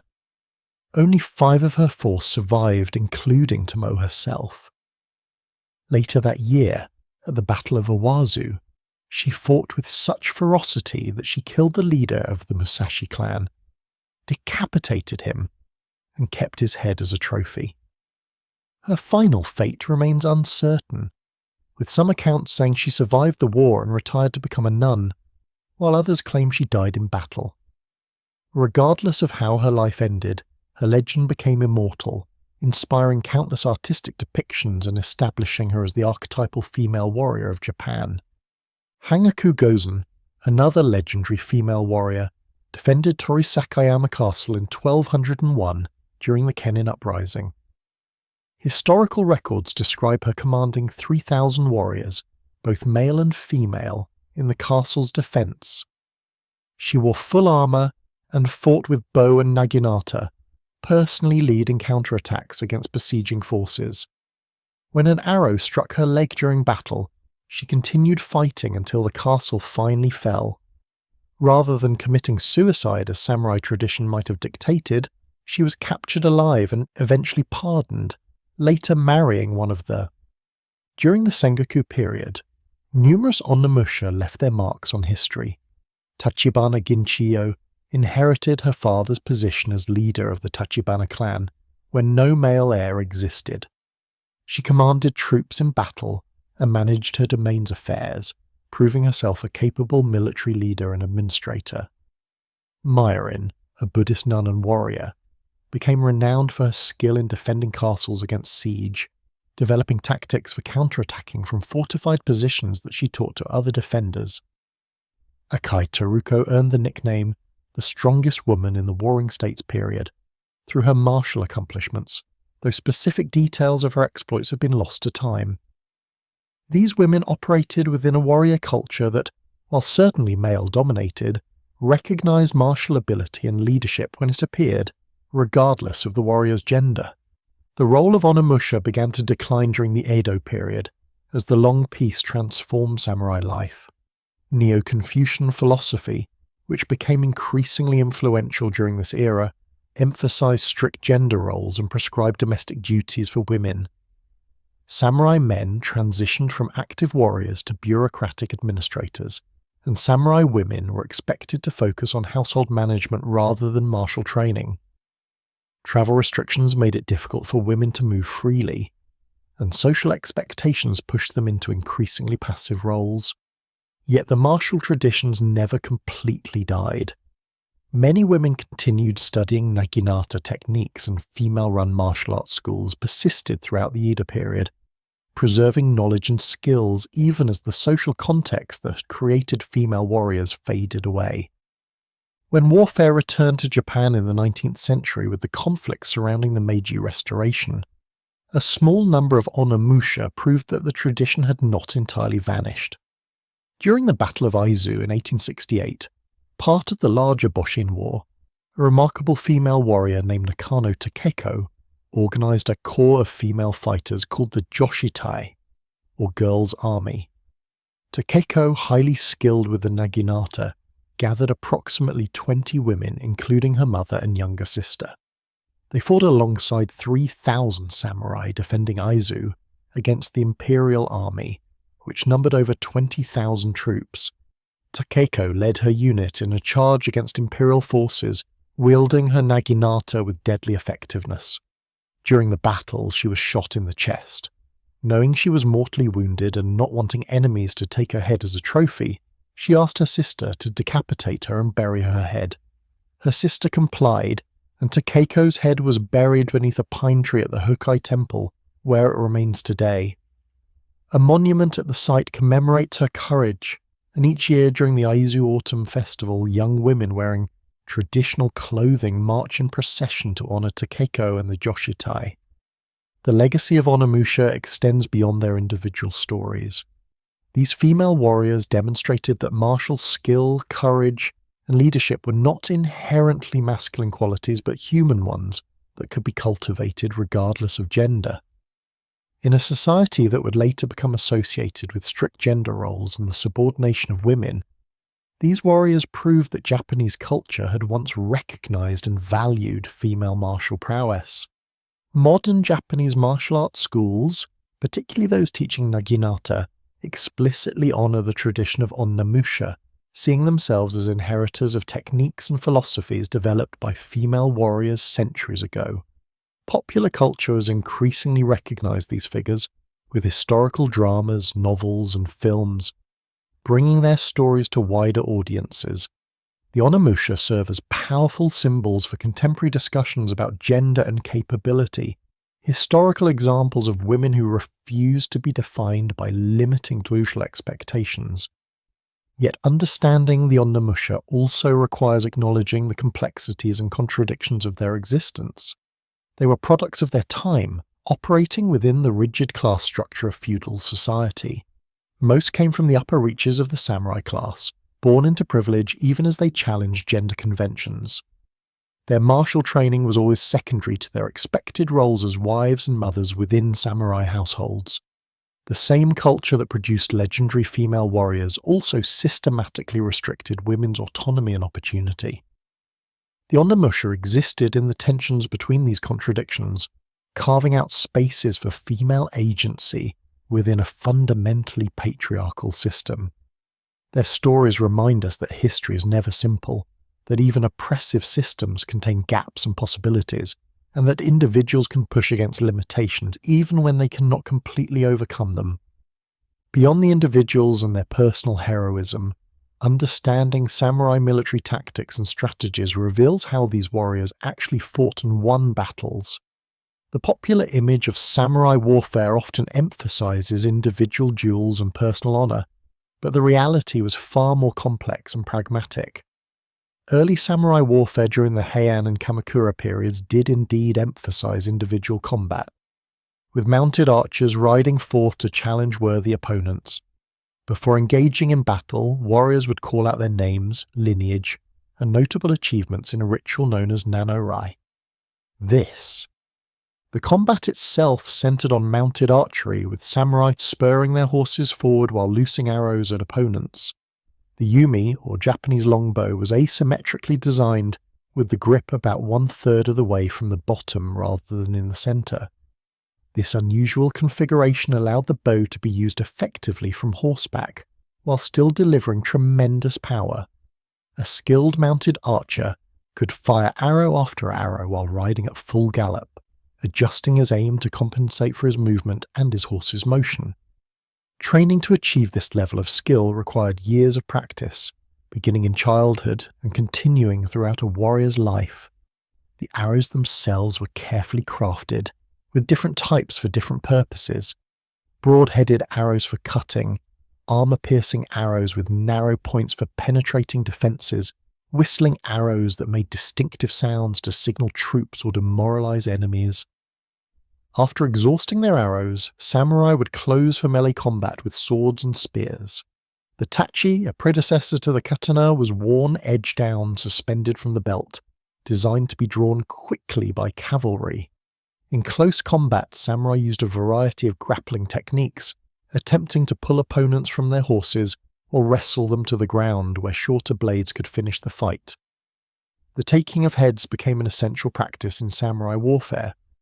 A warrior who killed a worthy opponent would decapitate him and present the head to his lord as proof of his service. These heads were carefully prepared, washed, and sometimes cosmetically treated before presentation.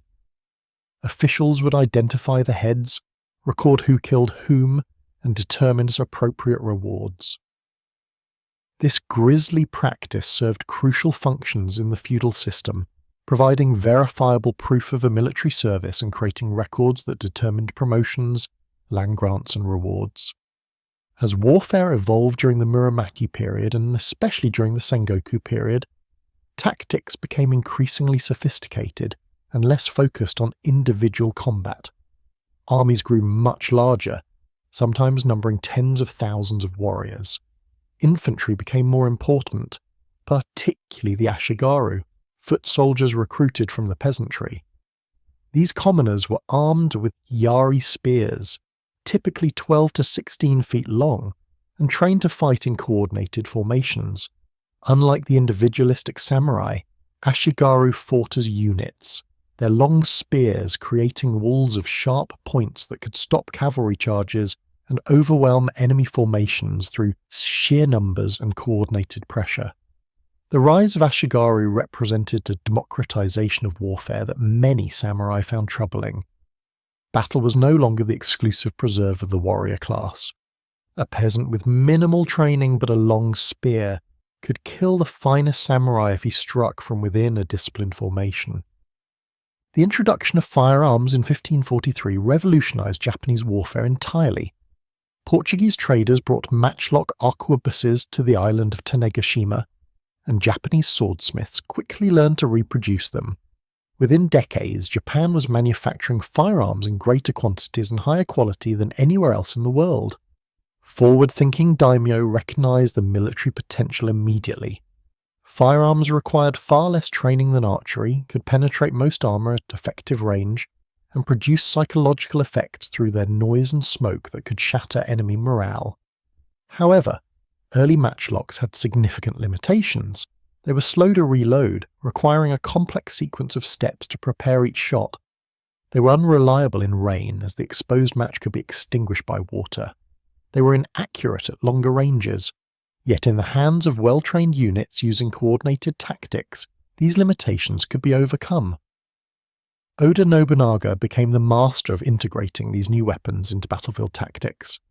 His innovative approaches to coordinating large numbers of troops armed with firearms would prove revolutionary, fundamentally altering how wars were fought in Japan and demonstrating that traditional mounted warrior tactics had become vulnerable to well-organized infantry with guns. Battle formations became increasingly complex and varied. The various jin formations represented different tactical arrangements, each suited to particular situations. The Hoshi no Jin, or arrow formation, concentrated strength at a single point for breakthrough attacks. The Gyorin no Jin, or fish scales formation, provided flexibility and the ability to adapt to changing battlefield conditions. The Tsuru no Jin, or crane wing formation, extended forces in a wide arc to envelop enemies. The Hoshi no Jin, or square formation, provided all-around defense for forces that might be attacked from multiple directions. The Ganko no Jin, or wild geese formation, arranged units in a diagonal pattern for attacking enemy flanks. Generals selected formations based on terrain, troop strength, enemy dispositions, and their strategic objectives. The ability. Communication on the battlefield relied on flags, drums, conch shells, and mounted messengers. The complexity of coordinating thousands of warriors across chaotic battlefields cannot be overstated. Smoke, dust noise, and confusion made it nearly impossible for commanders to maintain complete awareness of battlefield conditions. Units might not receive orders, might misunderstand them, or might find themselves unable to execute them due to unexpected enemy actions or terrain obstacles. Success often depended as much on the initiative and skill of individual unit commanders as on the overall battle plan. The great generals understood this, selecting capable subordinates and giving them enough autonomy to respond to local conditions while still working toward overall strategic objectives. Siege warfare developed into a sophisticated art during the Sengoku period. The massive stone castles that daimyo constructed as centers of power and defensive strongholds required specialized techniques to overcome. Attackers would surround a castle, cut off supplies, and attempt to starve the defenders into submission. They might dig mines under walls, attempting to collapse defensive structures. They might construct siege towers or deploy scaling ladders for direct assaults. Cannon, imported from Europe or manufactured in Japan, could batter down walls, though Japanese castle design evolved to minimize vulnerability to artillery. Defenders would rain arrows, bullets, and stones down on attackers, use boiling water or oil to repel those who reached the walls, and launch counterattacks at opportune moments. Sieges could last months. becoming contests of endurance and will as much as military skill. The great sieges of Osaka Castle in 1614 and 1615 demonstrated the ultimate development of siege warfare in samurai Japan, with both sides employing every available technique and technology in their struggle for victory. Psychological warfare played crucial roles in samurai battles. Warriors wore elaborate armour and helmets designed not just for protection, but for intimidation and display. The great horns, crests, and decorative elements that adorned samurai helmets made warriors appear larger and more fearsome. Family crests displayed on banners, standards, and clothing allowed for easy identification, but also carried messages about lineage, power, and prestige. Battle cries, war drums, and conch shell blasts created atmospheres of terror and excitement. Before battle, commanders would make speeches to inspire their troops, invoking loyalty to their lord, duty to their families, and the promise of rewards for valour. The heads of defeated enemies would be displayed to demoralise opponents and prove the strength of victorious forces. All these elements contributed to the psychological dimensions of warfare, shaping morale, courage, and the willingness to fight to the death. The aftermath of battle involved not just treating wounded and counting dead, but also distributing rewards and punishments. Lords would review the heads taken, hear reports from subordinates about who had fought bravely and who had shown cowardice, and determine the appropriate rewards. Land grants, increased stipends, promotion to higher rank. These were the tangible benefits of successful military service.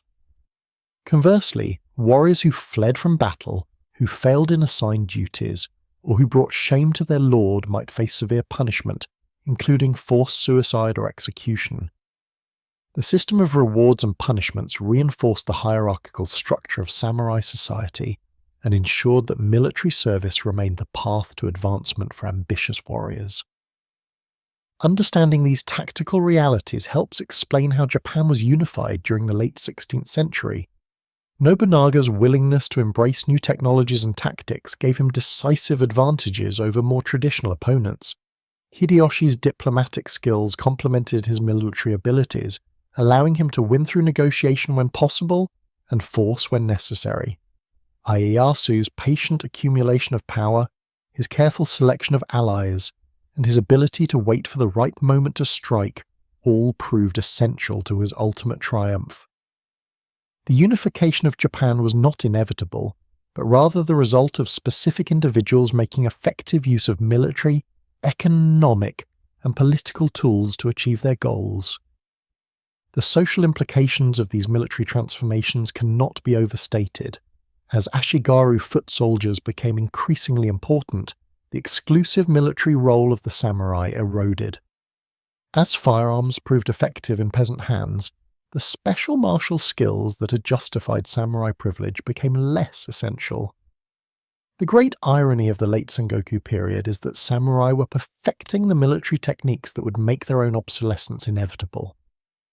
The effectiveness of mass infantry armies, coordinated by professional officers and equipped with firearms, pointed toward a future where hereditary warrior status mattered less than organizational efficiency and technological superiority.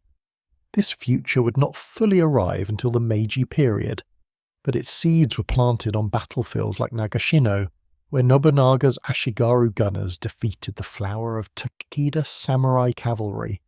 Another crucial dimension of samurai culture that deserves extended attention is the relationship between samurai and the common people they ruled. Modern portrayals of samurai often focus exclusively on warriors and lords, treating peasants and townspeople as mere backdrop. Yet samurai existed in constant relationship with the population they governed, and understanding these relationships reveals important truths about the nature of samurai society. During the Heian and Kamakura periods, samurai were primarily rural warriors living on agricultural estates.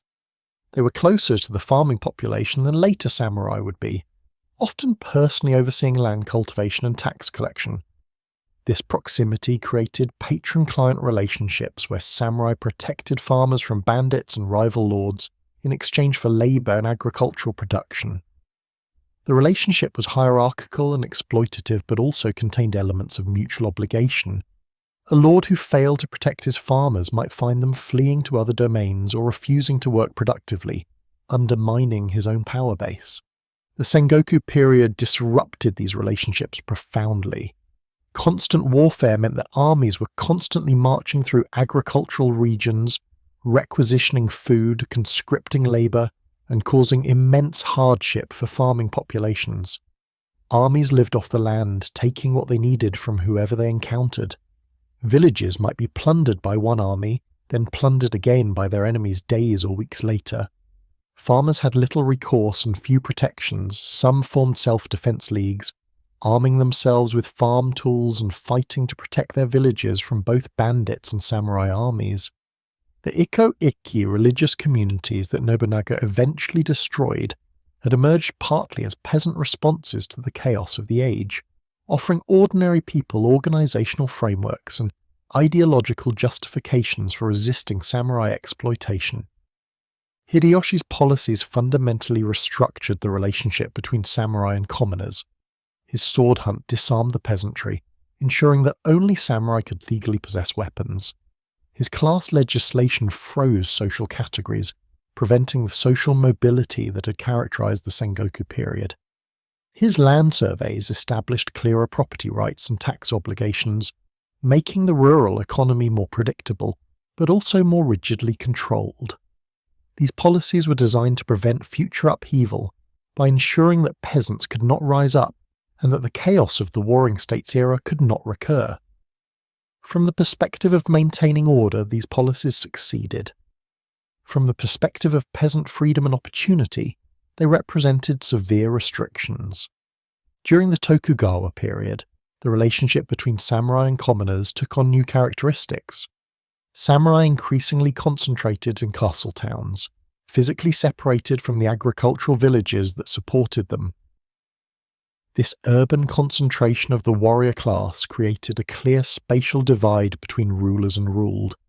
Samurai lived in designated districts within castle towns, while merchants and artisans occupied other quarters.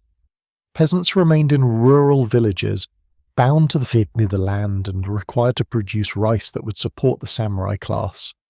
The famous class system, samurai, farmers, artisans, merchants, was not just a social hierarchy but a spatial organization of society, with each class occupying distinct geographical and economic niches. The relationship was maintained through a combination of ideological justification and practical force. Neo-Confucian philosophy taught that society functioned best when everyone fulfilled their designated role. That hierarchy was natural and necessary, and that attempting to rise above one's station led to chaos. This ideology was taught through schools, reinforced through religious institutions, and embedded in legal codes. Yet ideology alone could never have maintained the system without the implicit threat of force. Samurai retained their exclusive right to bear swords, and their legal authority to cut down commoners who showed disrespect, a right called kirisute gomen. Though rarely exercised in practice, this right symbolized the power imbalance underlying all interactions between samurai and non-samurai. Despite this imbalance, relationships between individual samurai and commoners could be complex and even positive. Lower-ranking samurai often struggled with poverty during the Tokugawa period, their fixed rice stipends insufficient for comfortable living. They might develop relationships with merchants, borrowing money, or engaging in disguised commercial activities to supplement their incomes. They might serve as teachers or administrators in ways that brought them into regular, relatively equal contact with wealthy townspeople. The rigid class system described in law and philosophy existed alongside a more fluid social reality where personal relationships, economic necessity, and individual character created possibilities for interaction across class lines. The urban merchant class presented different challenges to samurai authority. Confucian ideology ranked merchants lowest in the social hierarchy, viewing commerce as parasitic and morally inferior to productive labour. Yet merchants accumulated wealth and developed sophisticated commercial networks that made them economically powerful even as they remained politically subordinate. Samurai, with their fixed incomes and prohibition against engaging in commerce, often found themselves indebted to the merchants they supposedly outranked. A rice merchant or moneylender might be formally inferior to even a low-ranking samurai, required to show deference and obedience, yet that same merchant might hold notes for debts that samurai could never hope to repay. This created tensions and resentments on both sides. Samurai resented their economic dependence on social inferiors. Merchants resented their exclusion from political power despite their wealth and importance. Popular culture during the Tokugawa period reflected these complex relationships. Kabuki theatre and woodblock prints often featured merchants and townspeople as protagonists, celebrating their cleverness, their romantic adventures, their complicated lives. Samurai appeared in these works, but often as stock figures, representatives of authority who could be outwitted, or whose rigid devotion to honour made them less capable of navigating the actual complexities of life. This cultural production, created by and for townspeople, expressed values different from those of the samurai class. Where samurai culture emphasized duty, loyalty, and self-sacrifice, townsperson culture celebrated pleasure, romantic love, and clever survival. Both existed within the same society, sometimes in tension, sometimes in dialogue, creating a richer and more diverse culture than either could have produced alone. As the Tokugawa period progressed, and especially in its final decades, the contradictions within samurai society became increasingly apparent. Samurai justified their privileged position through their role as warriors, yet centuries had passed without significant warfare. They claimed moral superiority through Bushido, yet many lived in poverty or debt while merchants prospered. They maintained exclusive political power, yet their isolation from economic and social changes left many samurai unable to understand or address the challenges facing Japanese society. These contradictions would contribute to the system's eventual collapse, as younger samurai and progressive thinkers recognized that Japan needed fundamental reforms to survive in a changing world.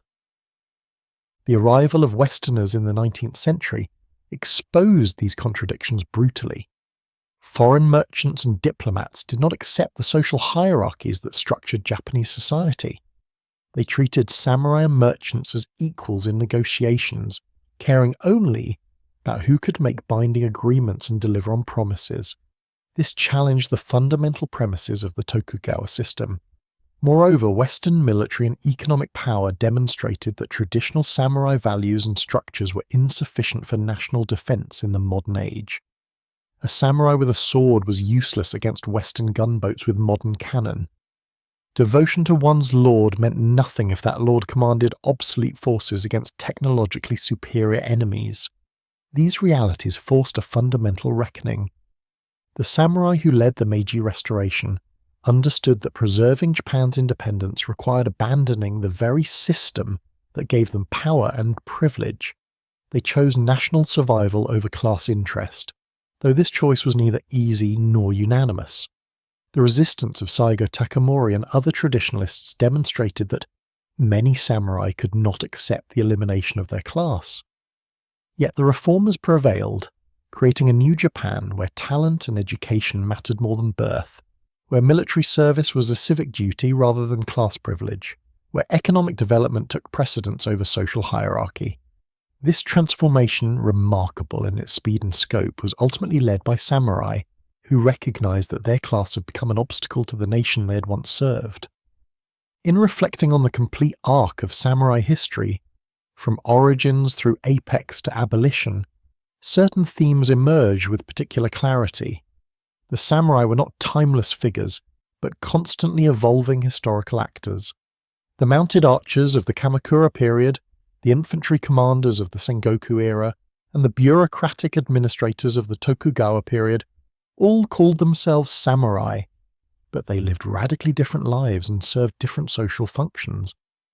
What unified them across these transformations was less any essential warrior nature than their position within Japanese society as the ruling elite, the class that held military and political power. Their culture, values, and practices evolved to justify and maintain that power in changing circumstances. The samurai created remarkable cultural achievements, philosophy, art, martial disciplines that continue to fascinate and inspire. Yet they also maintained a hierarchical, often brutal social system that restricted freedom and opportunity for the vast majority of the population. They valued honour and loyalty, yet practiced betrayal and deception when advantageous. They celebrated martial courage, yet often avoided unnecessary risks. They claimed moral superiority through Bushido, yet behaved pragmatically when principles conflicted with survival. These contradictions do not diminish the samurai, but rather humanize them, revealing that they were people struggling with the same moral challenges and practical pressures that face humans in every age. Understanding samurai history requires holding multiple truths simultaneously: that they created beauty and committed atrocities, that they preserved traditions and destroyed lives, but that they were both noble and flawed, both admirable and troubling. This complexity makes samurai history endlessly fascinating and perpetually relevant. Every generation finds new aspects to study, new questions to ask, new parallels to draw with contemporary concerns. The samurai speak across centuries not because they provide simple answers, but because they embodied complex questions about power, duty, honour, and the search for meaning that remain as urgent today as they were in feudal Japan. The physical artifacts of samurai culture, swords, armour, castles, artwork, reside in museums and collections worldwide, carefully preserved as cultural treasures. These objects connect us tangibly to a vanished world, allowing us to see and sometimes touch items that samurai once used and valued. A katana in a museum case is simultaneously a deadly weapon and a work of art, a tool of war and an object of contemplation. The same tension existed for the samurai who wore it. Modern practitioners of Japanese martial arts embody living connections to samurai traditions, preserving and transmitting techniques developed centuries ago. When someone practices iaido, drawing and cutting with a sword in prescribed patterns, they are engaging with traditions that stretch back through generations of practitioners to the samurai, who developed these movements as practical combat skills. The forms have been preserved even as their original context vanished. Popular culture continues to generate new interpretations of samurai, from historically rigorous academic studies to fantastical anime that use samurai settings for imaginative storytelling. This ongoing cultural production ensures that samurai remain present in contemporary consciousness, constantly being reinterpreted and reimagined for new purposes. Some of these interpretations illuminate historical truth, others obscure it, but all testify to the enduring fascination these warriors generate. Whether portrayed as noble heroes, tragic figures, brutal oppressors, or complex humans, samurai continue to captivate imaginations worldwide. In this sense, the samurai have achieved a kind of immortality. The individuals have long since died, their class has been abolished, their world has vanished. Yet they persist in memory, in culture, in the traditions they shaped, in the questions they force us to confront. When we contemplate a samurai's choice between life and honour, we are asking ourselves what we would sacrifice for dignity. When we examine their loyalty to lords and causes, we are questioning our own commitments and allegiances. When we marvel at their synthesis of martial prowess and cultural refinement, we are considering whether opposing qualities can be integrated within single lives. The samurai speak to these universal human concerns through their particular cultural expressions, offering one set of responses to challenges that every person faces in some form. The age of the samurai has ended, definitively and irreversibly.